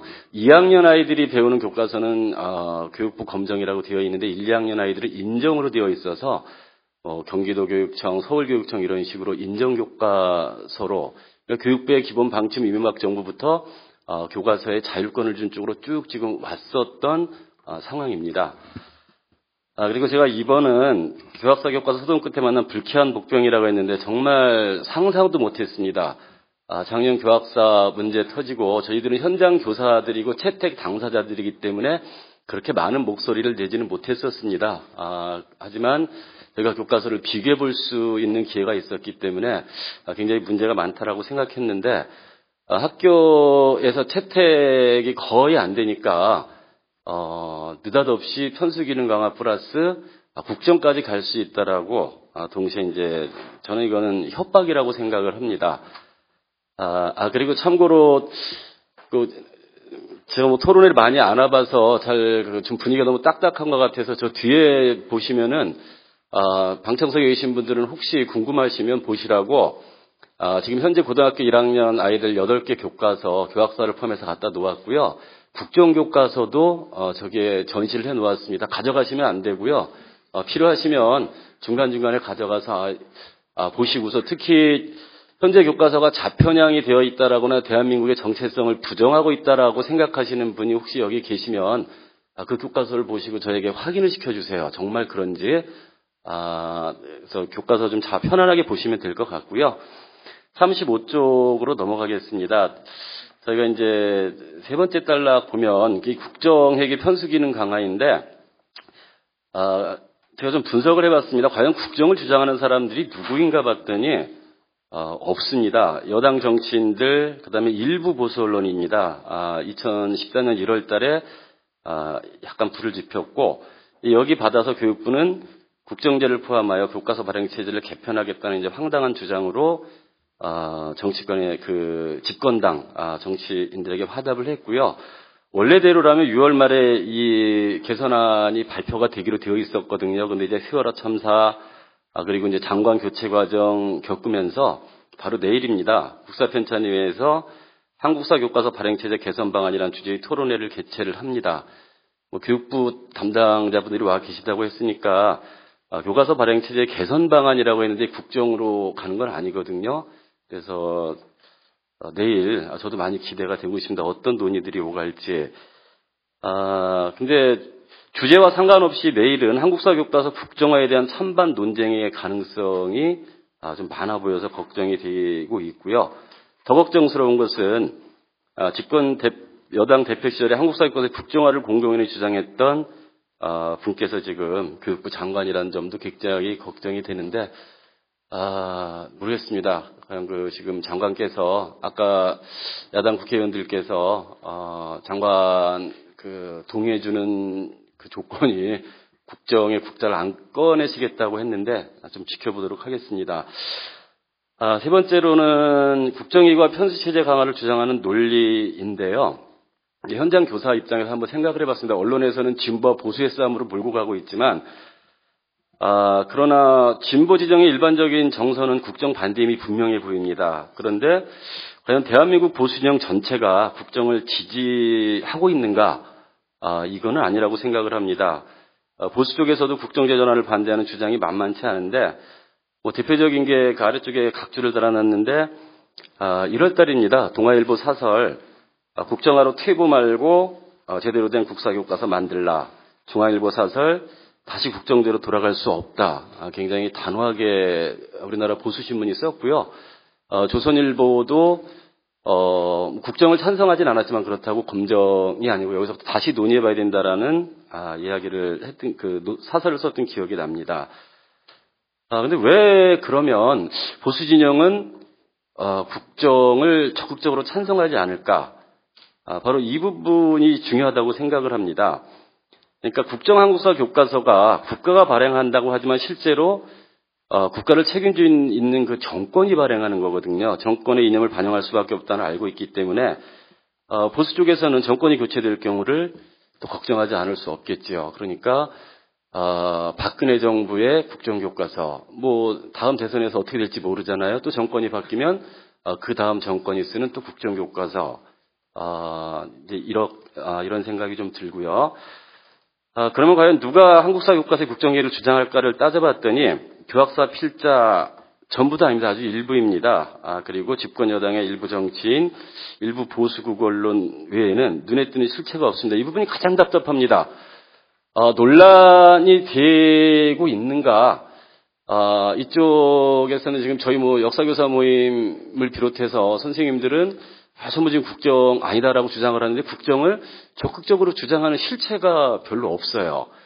그래서 아까 제가 여기다가 국정 전환 논의라고 안 하고 논란이라고 했던 게 도대체 과연 누가 국정을 주장하는지 논리적으로 주장도 나오지 않는 상황인데, 근데 저희들이 걱정스러운 거는 바로 이 부분인데요. 자, 시대역 행정의 국정화 논란이 폭발력을 가질 수밖에 없는 것은 아까 이만열 선생님도 지적하셨지만은 국정을 지정하는 것은 교육부 장관이라고 하는 거죠. 교과용도서에 관한 그 규정을 보면 교과서 발행 체제는 교육부 장관이 정하게 되어 있기 때문에 저희가 그래서 더 걱정을 하고 있습니다. 36쪽으로 넘어가겠습니다. 많은 분들이 이야기를 해줬지만 그럼 과연 교육부와 집권 여당이 아직 새누리당은 제가 보기에는 당론으로 국정교과서를 내는 것 같지 않습니다. 새누리당 의원님들 중에서도 지난번 어느 언론 한 거 봤는데 국정에 대해서 적극적으로 찬성하지 않으세요. 그리고 제가 아까 말씀드렸던 것과 같이 정권이 바뀌면 정권의 교과서다라는 인식을 갖고 있는 분들도 있는데, 그러나 국정교과서를 주장하는 분들이 가지고 있는 그 국정교과서의 상은 가장 교학사스러운 한국사 교과서임이라고 저희는 생각합니다. 그래서 국정을 주장하는 사람들의 논리를 좀 정리를 해보았습니다. 가장 많이 나오는 게 남북 분단이라는 특성 상황입니다. 자, 그런 면에서 남쪽에서 이념적 대립은 없고 통일된 역사인식을 가르쳐야 한다는 이야기이고, 자, 두 번째, 해석의 다양성도 좋지만 중립적인 교과서가 필요하다는 것, 그러면서 국가공인의 역사가 필요하다는 거고요. 세 번째로는 극단적인 이념 논쟁으로 국론이 분열된다. 그래서 또 역시 중립적인 교과서를 써야 된다는 이야기이고요. 네 번째는 이제 편수 기능 강화. 사실 우리가 좀 잊고 있는데, 저는 현장 역사교사 입장에서 만일에 교육부가 국정을 포기한다면 정말 교과서 개선 방향을 앞으로 바람직한 방향으로 가져갈까 이미 내놓은 게 있거든요. 편수 기능의 강화를 우리가 이제 국정에 관해서 살짝 잊고 있었는데, 분명히 편수 체제의 강화를 통해서 국정과 같은 효과를 내려고 들 거라는 생각을 하고 있습니다. 그리고 여섯 번째는 교학사 교과서를 집단 왕따시킨 비민주적인 상황을 해결하는 방법은 역시 또 국정교과서를 발행하는 하는 거다. 자, 그리고 이제 7번이 가장 좀 위험한 건데요. 여러 권의 교과서를 공부하면 수능을 제대로 준비하기 어렵다. 그래서 국가가 공인한 한 권의 교과서를 보급하는 것이 바람직하다. 이런 주장들을 하고 있어서 요거에 대한 역사교사들의 생각은 이제 뒤에 저희들이 따로 정리를 했으니까 그때 같이 보시기로 하고요. 37쪽, 역사교사들은 왜 도대체 국정을 반대하는가? 아이들에게 좀 창피합니다. 그래서 국정교과서를 하고 있는 나라를 찾아봤는데, 러시아와 북한 등 극소수의 국가에서만 유지되고 있는 국정제를 우리가 왜 따라가야 하는가? 그리고 아까 이제 이만열 선생님이 필리핀 말씀하셨지만 필리핀에서 굉장히 기분 나빠하고 있답니다. 필리핀은 베트남이요. 죄송합니다. 베트남은 일단 가난하잖아요. 그래서 되게 이제 가난한 나라들이 보면은 아프리카 쪽도 국정제가 사실 있습니다. 없는 건 아닌데 민간에서 발행을 못하니까 국가에서 발행해 주는데, 베트남도 지금 검정제로 가기 위한 논의를 하고 있는데 왜 한국 니네들은 국정 얘기를 할 때 자꾸 우리 끼어드느냐. 그래서 제가 여기 뺐습니다. 그리고 정말 유독 역사 교과서 발행 체제만은 북한을 따라가려 하는 것을 어떻게 받아들여야 할까. 그리고 다음 보면 국가가 공인했다는 말은 굉장히 매력적으로 일반 국민들에게 다가갈 수 있습니다. 그러나 아까 말씀드린 것처럼 정권이 발행하는 것으로 수시로 정권이 바뀔 가능성이 열려있는 우리 현실에서 국정한국사 교과서는 심하면 5년 단위로 정권의 입맛에 맞게 수정되는 운명에 처할 수 있습니다. 저는 그런 면에서는 새누리당도 마찬가지겠지만 여기 새정치연합이 정권을 나중에 정권을 잡는다 해도 역사교사들은 똑같은 이유로 국정교과서를 분명히 반대할 겁니다. 수능 필수이기에 단일한 교과서가 필요하다는 논란도 설득력이 없습니다. 이제 저희가 많이 이야기하고 있는 게 실제로 대학의 당락을 좌우하는 건 국영수고 국영수는 훨씬 역사교과서보다 교과서가 많거든요. 근데 지금까지 교과서가 많아서 수능에서 문제가 생겼다는 이야기를 들어본 적이 없습니다. 그리고 이미 교육부 담당자들도 계시겠지만 한국 근현대사 교과서를 가지고 저희는 수능을 훌륭하게 치루어냈습니다. 그때도 교과서가 여러 종류였거든요. 그런 노하우가 있는데 유독 필수이기 때문에 하나의 교과서 가르쳐야 된다라고 하는 이 주장은 저희들이 받아들이기 좀 어렵고요. 오히려 이번 EBS 논란 과정에서 교육부 담당 과장님께서 그런 말씀 하셨더라고요. 수능은 공통적인 내용에서 낼 거라는 말씀을 하셨는데 저희도 같은 생각입니다. 앞으로 그 교과서 수능 낼 때는 교과서 중에서 공통적인 내용을 뽑기 때문에 학생들이 자기가 배우는 교과서를 재미있게 배우면 수능에 문제가 없다. 이제 이런 이야기 하고 있고요. 다음에 또 역시 국가가 관리하면 교과서의 질이 과연 좋아질까? 이 논리도 굉장히 설득력 있어 보이거든요. 국가가 관리하면은 정말 질 관리 잘하지 않을까?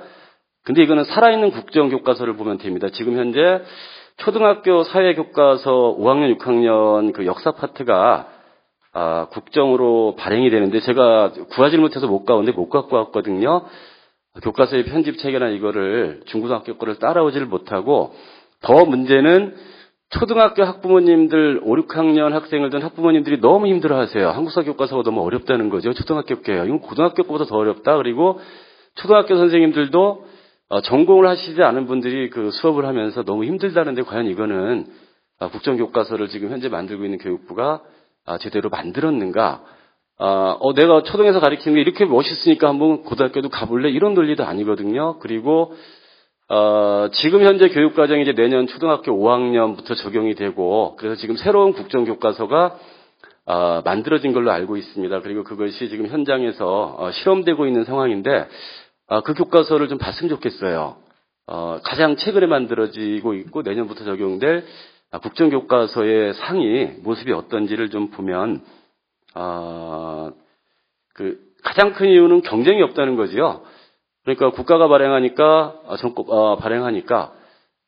떨어질 염려도 없고 누가 검증을 해주는 것도 아니니까 긴장감이 떨어지고 그러면서 알려지지 않은 분들에 의해서 지금 쓰여지고 있는데 이제 그런 면에서 검증을 좀 따라올 수 없다는 면도 있고요.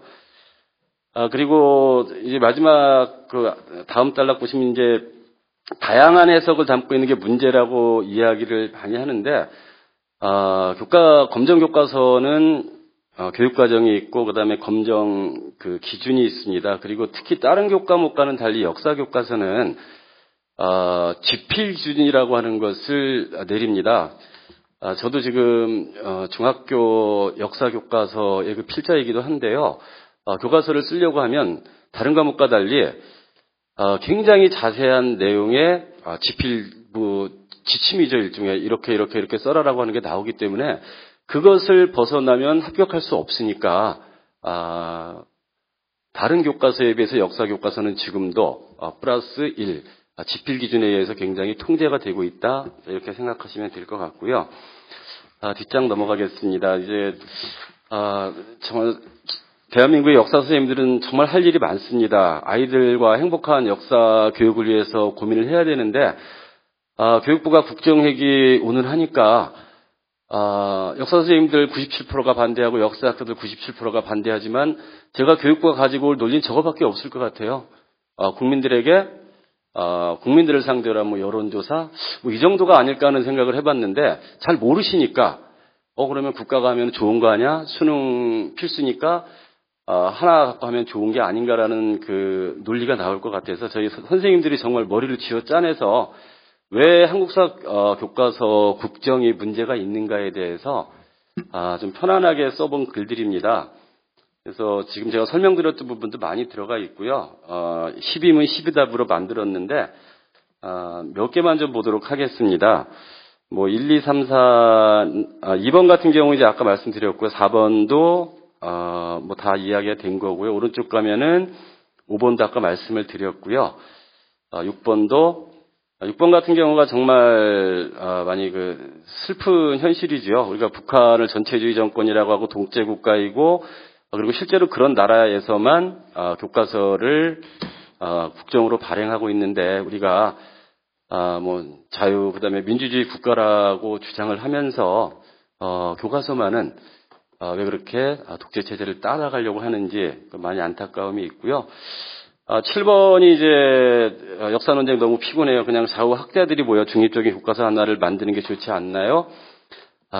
이게 이론상은 가능하지만 현실적으로 불가능하겠죠. 그리고 이게 이념을 가지고 만나는 것도 아니고 교과서라고 하는 게 역사학자들의 연구 성과 이것들을 종합해서 만드는 건데 이 논리도 저희들 나름대로 한번 거기에 답을 좀 달아보았고요.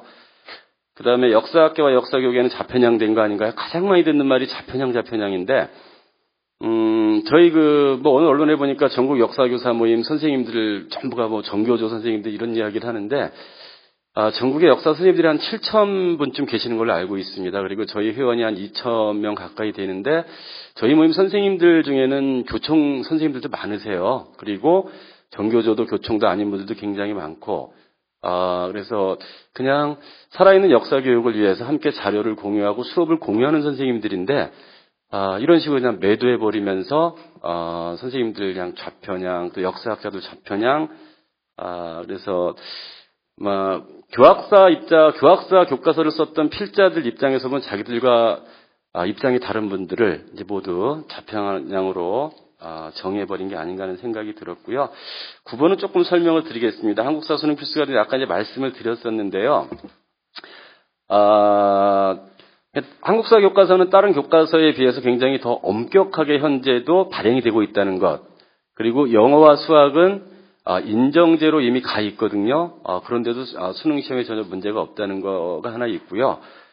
그 다음에 거기 이제 수능과 관련되어서 저희가 한 권의 교과서로 이미 출제를 했던 경험들이 있거든요. 굉장히 어렵습니다. 교과서 하나이기 때문에 아이들이 모두가 본다는 생각 때문에 출제를 한 분들도 굉장히 긴장감이 떨어지는 거잖아요. 그냥 이 교과서에서 어떻게 하면은 아이들의 등급을 가를까인데, 지금과 같은 검정제 교과서에서는 여러 교과서들을 놓고서 공통적인 문제를 내야 되기 때문에 아까 그 설명을 좀 드렸던 거고요.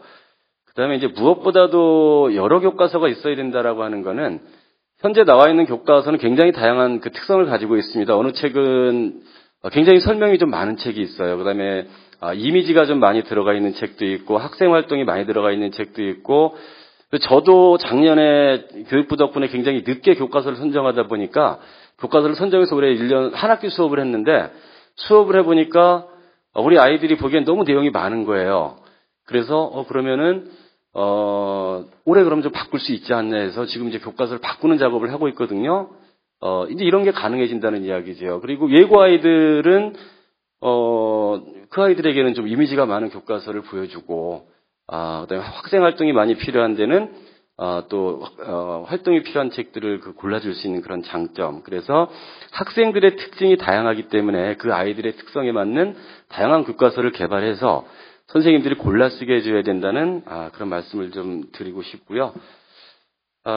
그리고 나머지는 그냥 좀 보시면 될 것 같고요. 그다음에 여론조사 결과는 이미 언론에 많이 보도가 되었는데요.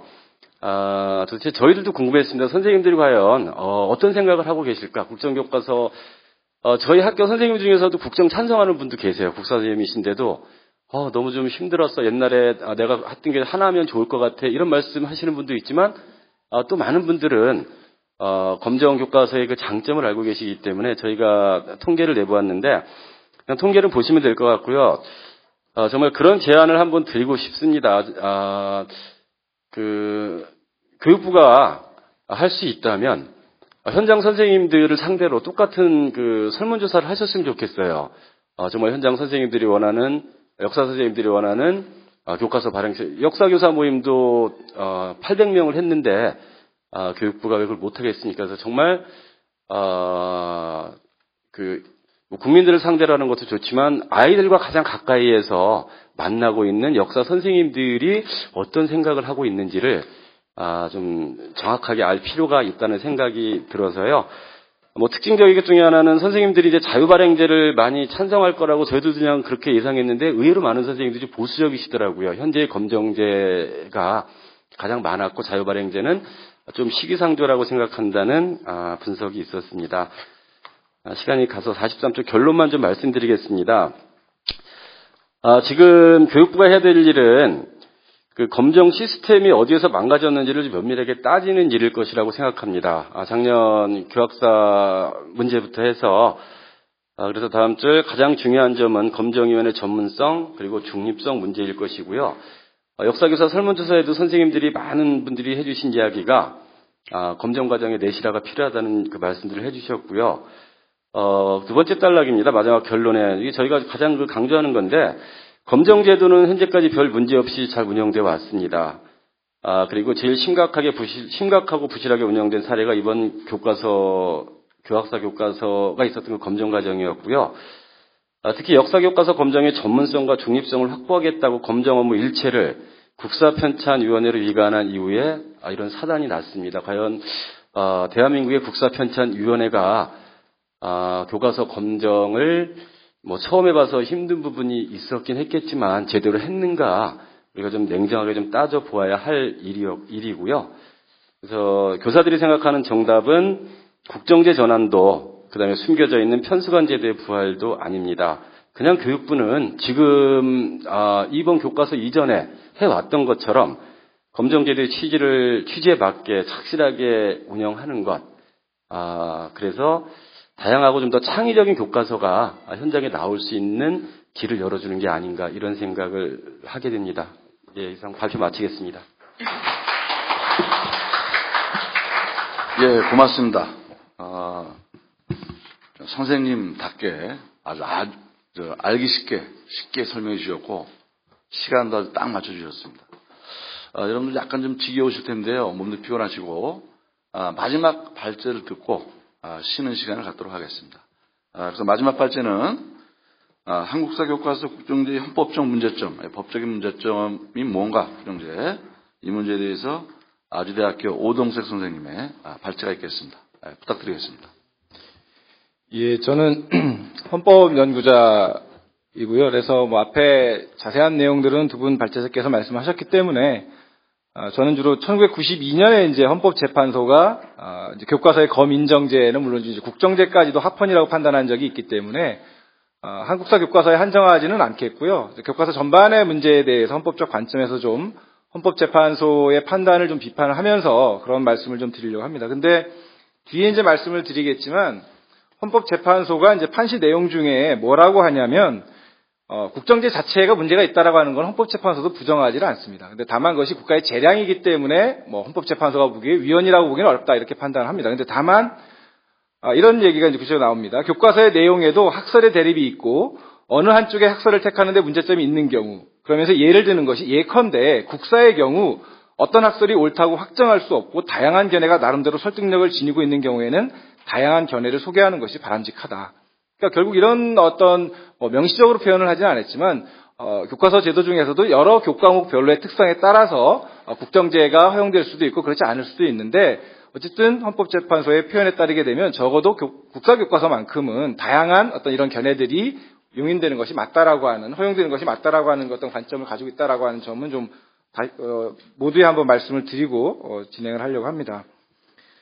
이 사건이 문제가 된 것은 이제 국어 교과서가 문제였습니다. 그래서 48쪽에 보시면 이제 전체적인 내용은 상세하게 말씀 안 드리는데 어쨌든 아까 역사 교육에 대해서 고민하신 선생님들처럼 몇몇 선생님들께서 국어 교육에 대한 토론과 연구를 진행하고 그걸 이제 가지고 책을 만들고 그걸 교과서 쓰려고 했는데 법에 따라서 이제 그 허용이 안 됐던 거죠. 근데 제가 또 뒤에 또 말씀드리겠지만 사실은 이게 교육부의 정부의 문제이기도 하지만 이 정부의 여러 가지 제도라 이런 것들을 통제할 수 있는 것은 국회가 입법권을 행사함으로써 가능한 것이거든요. 근데 그 당시도 그랬고 지금도 그렇지만 여전히 지금 초중등교육법이죠. 지금 거기에 보면 학교에서는 국가가 저작권을 가지고 있거나 교육부 장관이 검증하거나 인정한 교과용 도서만을 사용하도록 한다라고 하는 이렇게 지나치게 국가에게 모든 걸 맡겨놓는 것으로 이렇게 규정하고 있는 법률이 문제겠고요. 두 번째는 교과형 도서의 범위, 저자, 검정, 인정 등등등에 관한 필요한 내용은 대통령령으로 정한다라고 이 한 조문으로 그러니까 이게 뭐냐면 결국은 국회에서 중요한 내용들은 다 정해야 되는 거죠. 그래야지만 아까 말씀 나왔던 여러 가지 역사학계의 반응 또 내지는 학부모들의 의견을 들어서 교과서 제도를 어떻게 가장 합리적으로 운영할 수 있느냐라고 하는 것들을 고민을 하고 그거에 대한 기본적인 내용들을 어느 정도는 법률로 구체화해야 된다는 겁니다. 그래야지만 교육부가 여러 가지 어쨌든 이런 그 시행령을 개정을 통해서 또는 개악을 통해서 이런 교과서 제도에 영향력 행사하는 것을 막을 수 있는 거죠. 근데 정작 그 중요한 역할을 해야 되는 국회가 제 역할을 하고 있지 못하다라고 하는 것이 이제 큰 문제고요. 문제는 그렇다 치면 이것을 통제할 수 있는 기관이 헌법재판소였는데 헌법재판소조차도 너무나 국가주의적 어쨌든 편향성 제가 보기에는 또 교육에 대한 어쨌든 몰이해 이런 것 때문에 결국은 이것에 대해서 명시적으로 위헌적인 판단을 내지 못했고 그렇기 때문에 결국은 아까 말씀드렸듯이 좀 바람직한 방향으로 가는 듯 하다가 이제 지금 다시 역사를 거꾸로 뒤돌리는 일이 일어나고 있는 것이기 때문에 이런 전반적인 어쨌든 헌법적 문제점이 있다라고 하는 것을 좀 말씀을 먼저 드리고 이렇게 시작을 하려고 합니다. 그래서 구체적인 쟁점은 이제 몇 개가 있습니다. 이제 큰 틀에서는 전 세 가지 정도입니다. 하나는 국민들이 가지고 있는 또는 교사나 학생들이 누려야 될 정신적 기본권이라고 하는 정신적 자유권이라고 하는 측면이 하나가 있겠고요. 또 그것의 구체적인 내용으로서 교육과 관련되어 있는 권리 내지는 제도와 관련된 문제. 세 번째는 이러한 어쨌든 논란 속에 이면에 자리 잡고 있는 국가주의 내지는 국가 후견주의.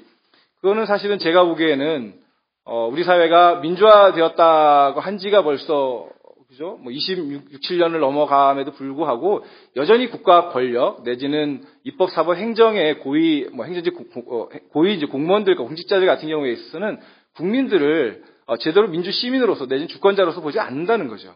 그런 점들이 저는 그래서 그런 국민들의 어떤 자율적으로 판단할 수 있는 능력, 역량 이런 것들을 제대로 보지 않고 있기 때문에 이런 무지막지한 법률적인 규정 그리고 법의 집행 그리고 그것을 제대로 통제하지 못하는 일들이 일어나고 있는 것이 우리의 현실이겠고요. 그런 것은 어쩌면 그런 고위 권력을 가지고 있는 권력층이 제대로 된 역사 교육을 받지도 못했고 그 역사로부터 배워야 되는 권력을 잘못 행사하게 되면 어떤 결과에 의해서 책임을 져야 되는지에 대한 제대로 된 어쨌든 경험이 없었기 때문이라고도 저는 좀 생각을 합니다.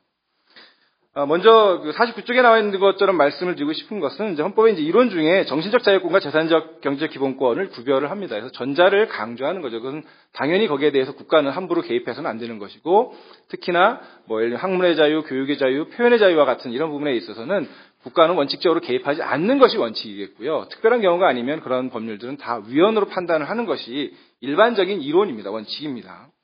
이 문제는 이제 저는 학문의 자유 관점에서 먼저 좀 보고 싶습니다. 아까 말씀드렸던 것처럼 선생님들이 연구 토론한 결과로서의 책을 만들었고 그것을 자신들이 수업하는 학생들과 교재로서 사용하고 싶어하는 것인 거죠.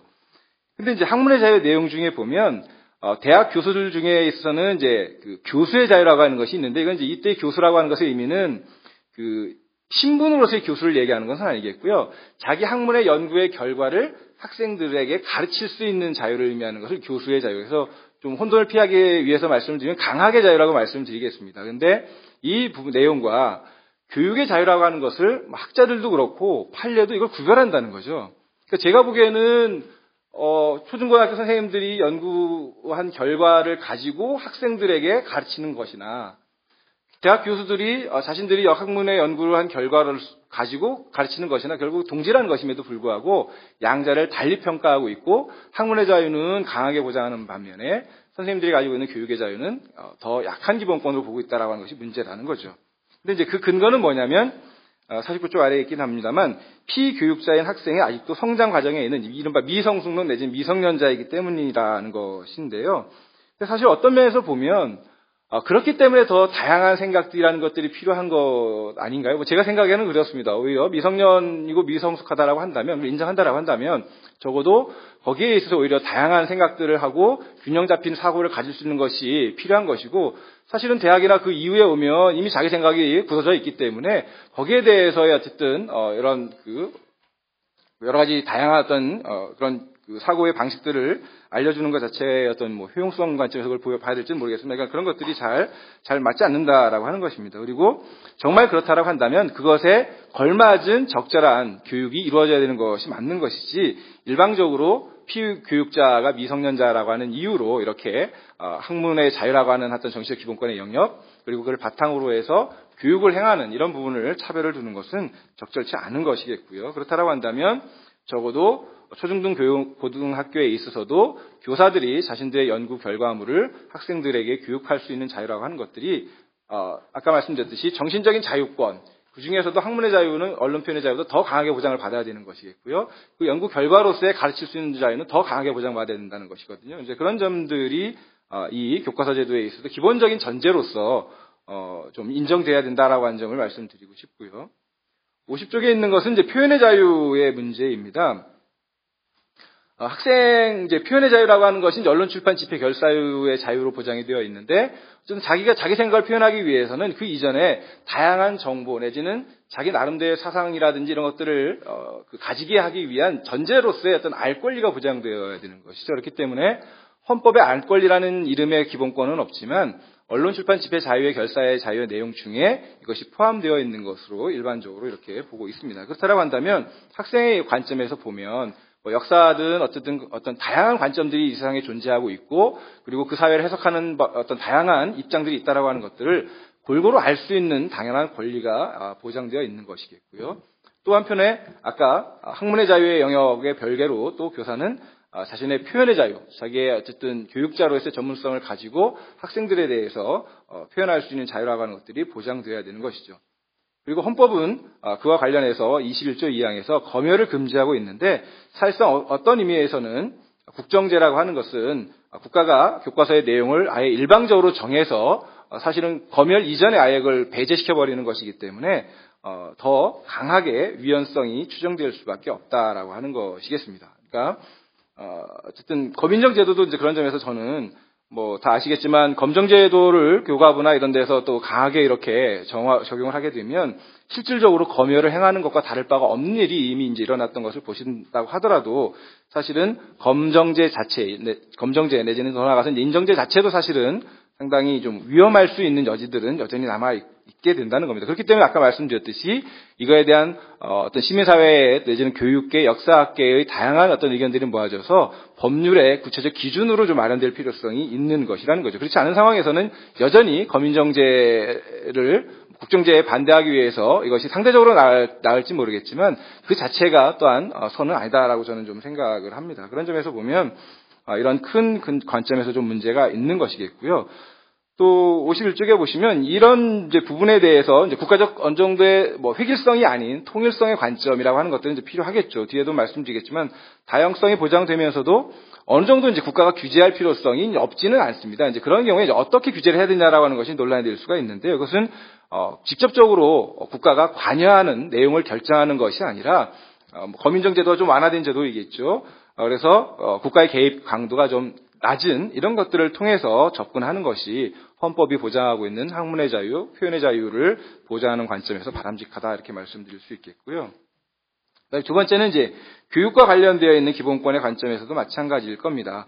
뭐 교육에 대해 이념에 대해서 잘 아실 거지만 헌법도 어떤 그런 교육이 가지고 있는 기본적인 이념들을 받아들이고 있습니다. 개인의 개성을 신장하고 능력을 개발하고 더 나아가서 이제 민주 시민을 양성하려는 것이죠. 그래서 국가가 아까도 말씀 계속 나왔지만 일방적인 이데올로기적 홍보물을 가지고 학생들을 교육한다라고 하는 것은 학생들을 민주 시민으로 길러내는 것이 아니라 한국 시민이겠죠. 무조건적으로 순응하는. 그래서 세월호 사건에서 말하듯이 그저 가만히 있고 그냥 획일적으로 전달하는 것을 그냥 받아들이기만 하고 거기에 대해서 비판하거나 토론할 수 있는 자유를 허용하지도 않고 그럴 영역이 없다라고 봐버리는 것이잖아요. 아까도 보시면 미성숙하기 때문에 그 자율적인 판단이나 생각을 할 수 없다라고 봐버리게 되기 때문에 일방적으로 국가가 정해놓은 어떤 공통의 그런 교육 내용들을 일방적으로 받아들이라고 하는 관점인 거죠. 그러니까 그거는 학생들에 대한 인간의 존엄성에 대한 침해이고, 교사들로 하여금 그런 인간의 존엄성을 침해하는 행위를 하도록 하는 의미에서 또 다른 인간의 존엄성에 대한 침해가 동시에 된다라고 하는 점을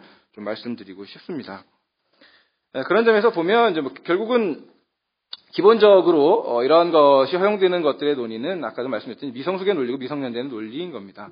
근데 이제 52쪽에 보시면 이런 것들은 결국은 아동이든 학생이든 미성년자든지 간에 인간으로서의 존엄과 가치를 당연히 가지고 있고요. 유치원생이든 유아원생이든지 간에 당연히 그런 권리를 가지고 있는 겁니다. 다만 그 표현할 수 있는 정도의 차이가 약간 있을 뿐인 것이고, 그만큼 차이가 있기 때문에 오히려 교사의 입장에서 내지는 부모의 입장에서 내지는 성인들의 입장에서는 그것에 귀 기울여 드려야 될 오히려 책무가 있는 것인 거죠. 그러니까 그런 표현이 또 서툴다라고 해서 그것을 무시하는 것이 아니라 더 잘 귀 기울여 드려야 될 의무가 거기에 있다라고 하는 관점에서 접근을 해야 된다라고 한다면, 적어도 헌법재판소가 논거의 배경에 삼고 있는 이런 논거들은 적어도 헌법적 관점에서는 받아들일 수 없다라고 이렇게 생각합니다.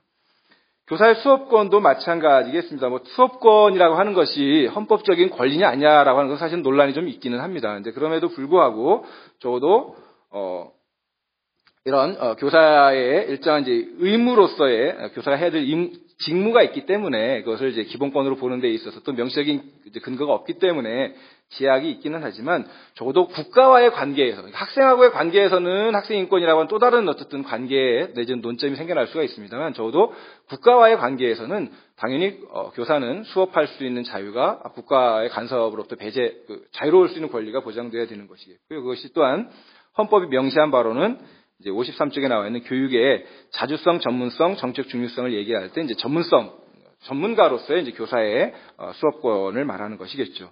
그리고 자주성이라든가 정책 중립성이라고 하는 것은 이제 교과와 같은 이런 행정기관으로부터의 그런 교육이 간섭을 받지 않을 수 있는 이제 그런 내용들이 헌법에 의해서 보장되고 있는 것인데, 이제 국정제라고 하는 것은 이제 그것에 어쨌든 배치되는 면이 상당히 강할 수밖에 없는 것입니다.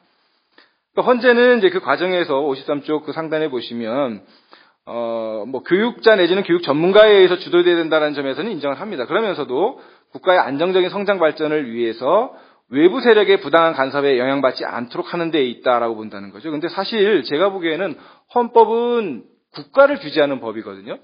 그러니까 헌법이 두려워하는 가장 큰 어떤 권력이나 세력이라고 하는 건 결국 국가 권력 자체입니다. 그러니까 그 교육의 입장에서 보면 교육의 외부 세력에 있을 가장 핵심적인 그 주체는 국가인 것이고, 그것을 대변하는 행정부로서의 교과부가 그런 자리에 위치에 놓여져 있다고 한다면, 헌법재판소의 이런 판단은 사실은 그런 균형성을 좀 인정하고 받아들이고 있지 못하다 이렇게 생각합니다. 근데 아까도 말씀드렸지만 사실은 헌법재판소도 국가가 교과서를 내용을 독점하는 이런 국정교과서 제도에 대해서는 받아들일 수가 없었던 거죠. 그러니까 그 판결문에 보면 뭐라고 얘기하냐면 이제 두 번째 패러그래프입니다. 53쪽에 국정제가 어떤 문제가 있냐는 얘기를 고백을 하는 거죠. 창의력 개발에 저해가 되기 때문에 개방되어야 된다. 자발적으로 수정하거나 혁신하기가 어렵다. 그래서 능동적이고 탄력적으로 대처하기 어렵다. 세 번째, 중앙정부가 획일화를 강제한다라고 한다면 자유민주주의와 어긋난다.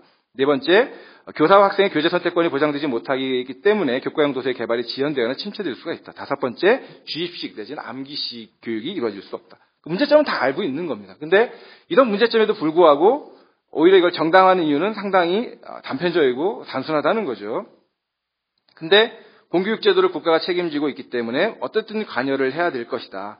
근데 그 관여의 방법이라고 하는 것이 과연 어떤 방법이어야 되느냐의 문제에 대해서는 아까 여러 가지 기본권의 관점에서 상당히 숙고를 했다라고 한다면, 적어도 국정제만큼은 이것은 헌법에 위반된다라고 판단했어야 되는데 그렇지 못하고 그저 이것은 국가가 재량에 의해서 국가의 재량에 맡겨져야 할 뿐이라는 거죠. 근데 이 국가의 재량이라고 하는 것도 사실 아까 헌법적 관점에서 보면 입법자가 통제를 하고 그 통제 아래에서의 교과부의 재량이 인정돼야 되는 것인데, 입법자가 제대로 입법하지 않은 상태에서 통째로 교과백을 다 넘겨놓은 상태에서는 결국은 행정의 재량에 그냥 맡겨져 버렸기 때문에 헌법이 지향하는 바의 기본권은 물론이고 교육의 자주성, 전문성, 정치적 중립성도 제대로 보장해내지 못하는 이런 일들이 일어날 수 있다라고 하는 겁니다.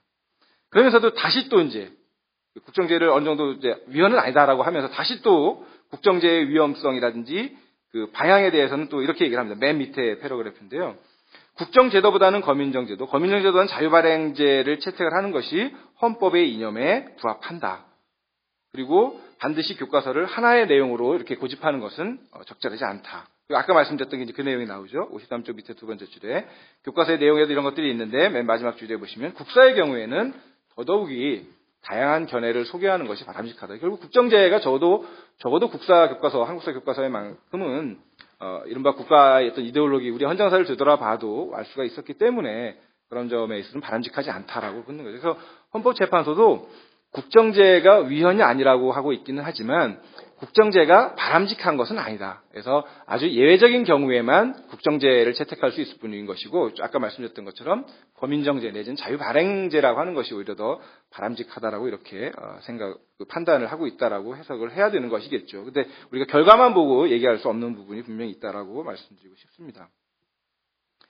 결국 이제 이 이면에는 결국 54쪽 아래에 있는 내용들은요, 뭐 헌법에 이제 이른바 문화국가의 원리라고 있는데, 그때 문화국가의 원리라고 하는 것들은 국가가 문화를 선도하는 의미는 아닌 거죠. 아까 이만열 선생님께서 말씀하셨지만 국가는 행재정적으로 오히려 어느 한쪽의 흐름만이 일방적으로 흘러가는 것을 막게 하기 위해서 오히려 다양한 이런 해석들이 존재할 수 있도록 국가는 행재정적인 지원을 하는 것일 뿐인 것이지, 실제로 교육과서의 운영 제도의 부분이라든지 아니면 교과서 내용에 관한 문제에 있어서는 국가는 전혀 개입해서는 안 되는 거죠. 그게 문화국가 원리의 핵심인 것이겠고요. 자칫 이렇게 문화적 영역에 국가가 개입하게 되면 나치와 다를 바 없는, 그러니까 이른바 자유민주주의 체제와는 어긋나는 전체주의, 다 우려하셨던 바대로 이렇게 경향이 강화될 수밖에 없는 거라는 거죠. 그런 점에서 문제가 있고요. 또 55쪽에 보시면 아까 말씀드렸듯이 헌법이 교육제도와 관련된 이제 법률로 정해라라고 이렇게 규정을 하고 있고, 그 교육제도 중에 내용에 당연히 교과서 제도에 관련된 내용들이 포함된다라고 하는 것이 일반적인 이제 학자들의 해석인데요. 이 경우에는 아까 말씀드렸던 대로 이렇게 한 줄로 법률로 이렇게 정해놓기만 하면 그러면 입법자는 입법자의 소임을 다한 것이냐? 그렇지 않다는 겁니다. 입법자에 대해서 이렇게 법률주의를 명시하고 있는 이유는요, 그 행정부에 대해서 상대적으로 입법부는 좀 낫다, 이런 의미인 겁니다. 이때 법률주의를 그러면 이제 입법자는 그럼 어떻게 법률을 만들어내야 되느냐라고 하는 것은 아까 말씀드렸던 대로 국민의 뜻 또는 헌법에 위반되지 않는 한도 내에서 시민사회의 다양한 의견, 특히 교육제도인 경우는 더구나 교육계의 다양한 의견들을 반영을 해서 입법을 해야 될 의무가 이미 헌법에 이렇게 들어있는 거죠. 법률을 정하라는 의미는 입법자가 마음대로 하라는, 국회에서 마음대로 정하라는 의미가 전혀 아닌 거죠. 이런 점에서 보면 이거는 저는 교과부도 문제인 거지만 또 헌법재판소도 문제이지만 국회에 큰 문제가 있다라고 이렇게 좀 생각이 듭니다. 그래서 아까 이제 뭐 말씀드렸던 56쪽에 나와 있는 얘기도 그런 겁니다. 이제 56쪽 맨 아래에 보시면 역사교육과 관련해서 이제 유엔 특별보고관의 보고서에서도 이제 그런 얘기를 합니다. 기본적으로 다양한 교과서의 존재를 인정하고 잘못된 부분이 있으면 오히려 이제 비판하는 관점에서, 근데 그것도 국가가 직접 나서기보다는 시민사회 내지는 교육계 내지는 역사교육계의 어쨌든 그런 비판을 통해서 충분히 우리 사회에 그런 영향이 충분히 되고 있는 거죠. 민주적인 어떤 시민사회 영향이 되고 있기 때문에 거기에 맡겨놓으면 된다라고 보는 것입니다. 그럼 이제 우리가 다시 한번 생각을 해볼 수가 있습니다. 그럼 최대한 자유롭게 교과서 발행을 허용하되 이제 규제를 해야 되는데 어떤 내용을 규제해야 될까를 생각을 해보면, 만약에 독일이라고 하는 나라라고 한다면 어떤 내용들을 규제를 해야 되겠습니까? 나치의 경험들인 거잖아요. 과거의 자기들의 잘못. 일본이라고 한다면 군국주의의 경험. 그래서 동아시아에서 어떤 평화주의에 어긋나는 것들에 대한 반성의 의미가 분명히 있어야 되겠죠. 그러면 우리 헌정사를 되돌아보면 어떤 점에서 그러면 우리는 반성을 해야 되고 교과서를 작성할 때 유의해야 되냐면, 결국은 우리 헌법 전문에도 나와 있듯이 3.1운동의 이념이라든가 4.19 민주혁명이라고 하는 것은 대표적인, 이제 다 열거하진 않았지만 예시적으로 들고 있는, 그래서 어떤 제국주의에 대한 지배에 대한 저항, 그리고 독재 정권에 대한 저항 속에서 어떤 민주주의 이념들이라고 하는 것이 우리 헌법이 지향하는 바고, 그것이 우리 후속 세대에 전해져야 된다라고 한다면 결국 친일을 미화하거나 독재 정권을 미화하는, 그러니까 결국 5.16 군사쿠데타가 군사쿠데타인지에 대해서 자신있게 이야기하지 못하는 정관 후보자는 사실은 우리 헌법적 관점에서 보면 공직자의 자격이 없다라고 봐야 되는 거죠. 그러니까 우리가 신경 써야 될 부분은 과거의 친일, 독재를 통해서 우리의 헌정사를 유린해왔던 경험들에 대해서 왜곡되지 않고 그 있는 그대로의 잘못이나 사실이 우리의 후속 세대들에게 전달되어야 된다라고 하는 것들이 우리 헌법이 요청하는 바의 교과서의 내용인 거죠.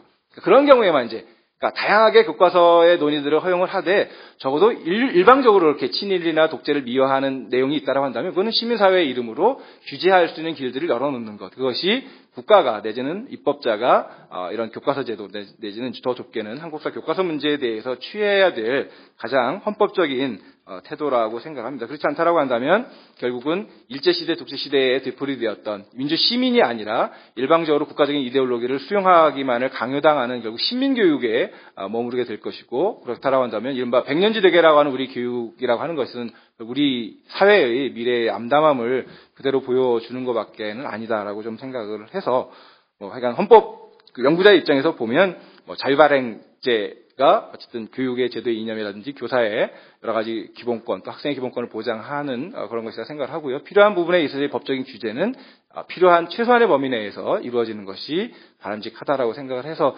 저는 아까 그래서 이만희 선생님께서 말씀하셨던 그런 내용들이라고 하는 것들이 이 문제를 풀어가는 데 있어서는 상당히 좀 중요한 이제 그런 어떤 과정으로서 필요한 내용이 아닌가 이렇게 생각을 하면서 발제를 마치겠습니다. 감사합니다.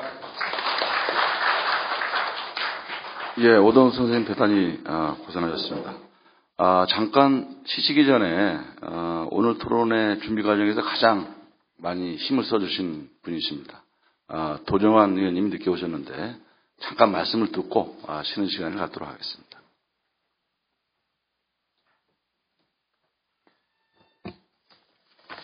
네, 반갑습니다. 도정환입니다. 오늘 이렇게 함께 자리해 주셔서 감사합니다. 지난번 황우여 교육부 장관 인사청문회 때 제가 이 국정교과서 관련해서 질문을 했습니다. 첫 번째 질문은 뭐였냐면, 국정교과서의 저작권은 누가 갖고 있느냐, 교육부가 갖고 있다는 걸 확인하기 위해서요. 필자를 교육부가 마음대로 선정할 수 있다는 걸 알고 있냐. 그 다음에 집필 내용을 교육부가 마음대로 고쳐도 위법이 아니라는 걸 알고 있냐. 이걸 물었어요. 왜냐하면 인터뷰에서 이 황우여 장관 후보자가 역사교육 국정교과서 문제에 대해서 물었을 때 국사교육은 한 가지로 통일돼야 한다고 생각한다라고 말을 했기 때문에 그 한 가지로 통일된다는 의미가 뭔지 아냐. 구체적으로 이런 거다. 교육부가 저작권을 갖고 필자를 선정하고 집필 내용을 마음대로 고쳐도 위법이 아니라는 것. 이게 한 가지로 만든다는 것이다. 이걸 용납할 수 있다고 생각하느냐라고 물었고요. 두 번째는 이제 이것이 비정상의 정상화 과정을 다시 정상의 비정상화 과정으로 되돌려 놓는 행위라고 생각하지 않느냐라고 물으면서 뭘 예를 들었냐면, 일제총독부 우리가 식민지 지배를 당할 때 일제총독부에서 발행한 국사 중등 교과서가 국정이었겠냐 검정이었겠냐를 물었어요. 그때 중등 교과서가 검정이었거든요. 교수요목기, 해방 이후에 교수요목기를 거쳐서 이승만 때 1차 교육과정기, 박정희 때 2차 교육과정기에는 검정이었겠냐, 국정이었겠냐를 물었어요. 그때도 검정이었거든요. 유신 때부터 국정이 되었다. 그것을 이제 4차 교육과정기 이후에 2000년에 이제 되돌려 놓는 이 과정이 나는 비정상의 정상화라고 생각하는데, 어떻게 생각하느냐. 지금 다시 국정으로 돌아가는 건 정상의 비정상화라고 난 생각한다. 답변을 해달라고 그랬더니 거기에 대해서는 답변을 안 하겠다고 그러더라고요. 거기 답변을 지금 하지 않겠다라고 말을 했어요. 그럼 국정을 어떻게 추진할 거냐, 어떻게 할 거냐 그랬더니 그거는 여러 의견을 들어서 결정하겠다라는 유보적 입장을 지금 말하고 있는데, 내용적으로는 서남수 교육부 장관 때부터 이제 진행되어 오는 과정이 있었던 걸 알기 때문에 물었던 건데, 거기에 대해서 일단 여러 입장을 들은 뒤에 결정하겠다라고만 말을 하고 있어서, 앞으로 국정화가 진행되면 이제 국회 특히 야당 교문위원들하고는 엄청난 싸움이 진행될 거라는 것을 이제 인지하고 있어야 한다라는 입장을 저희들은 갖고 있고요.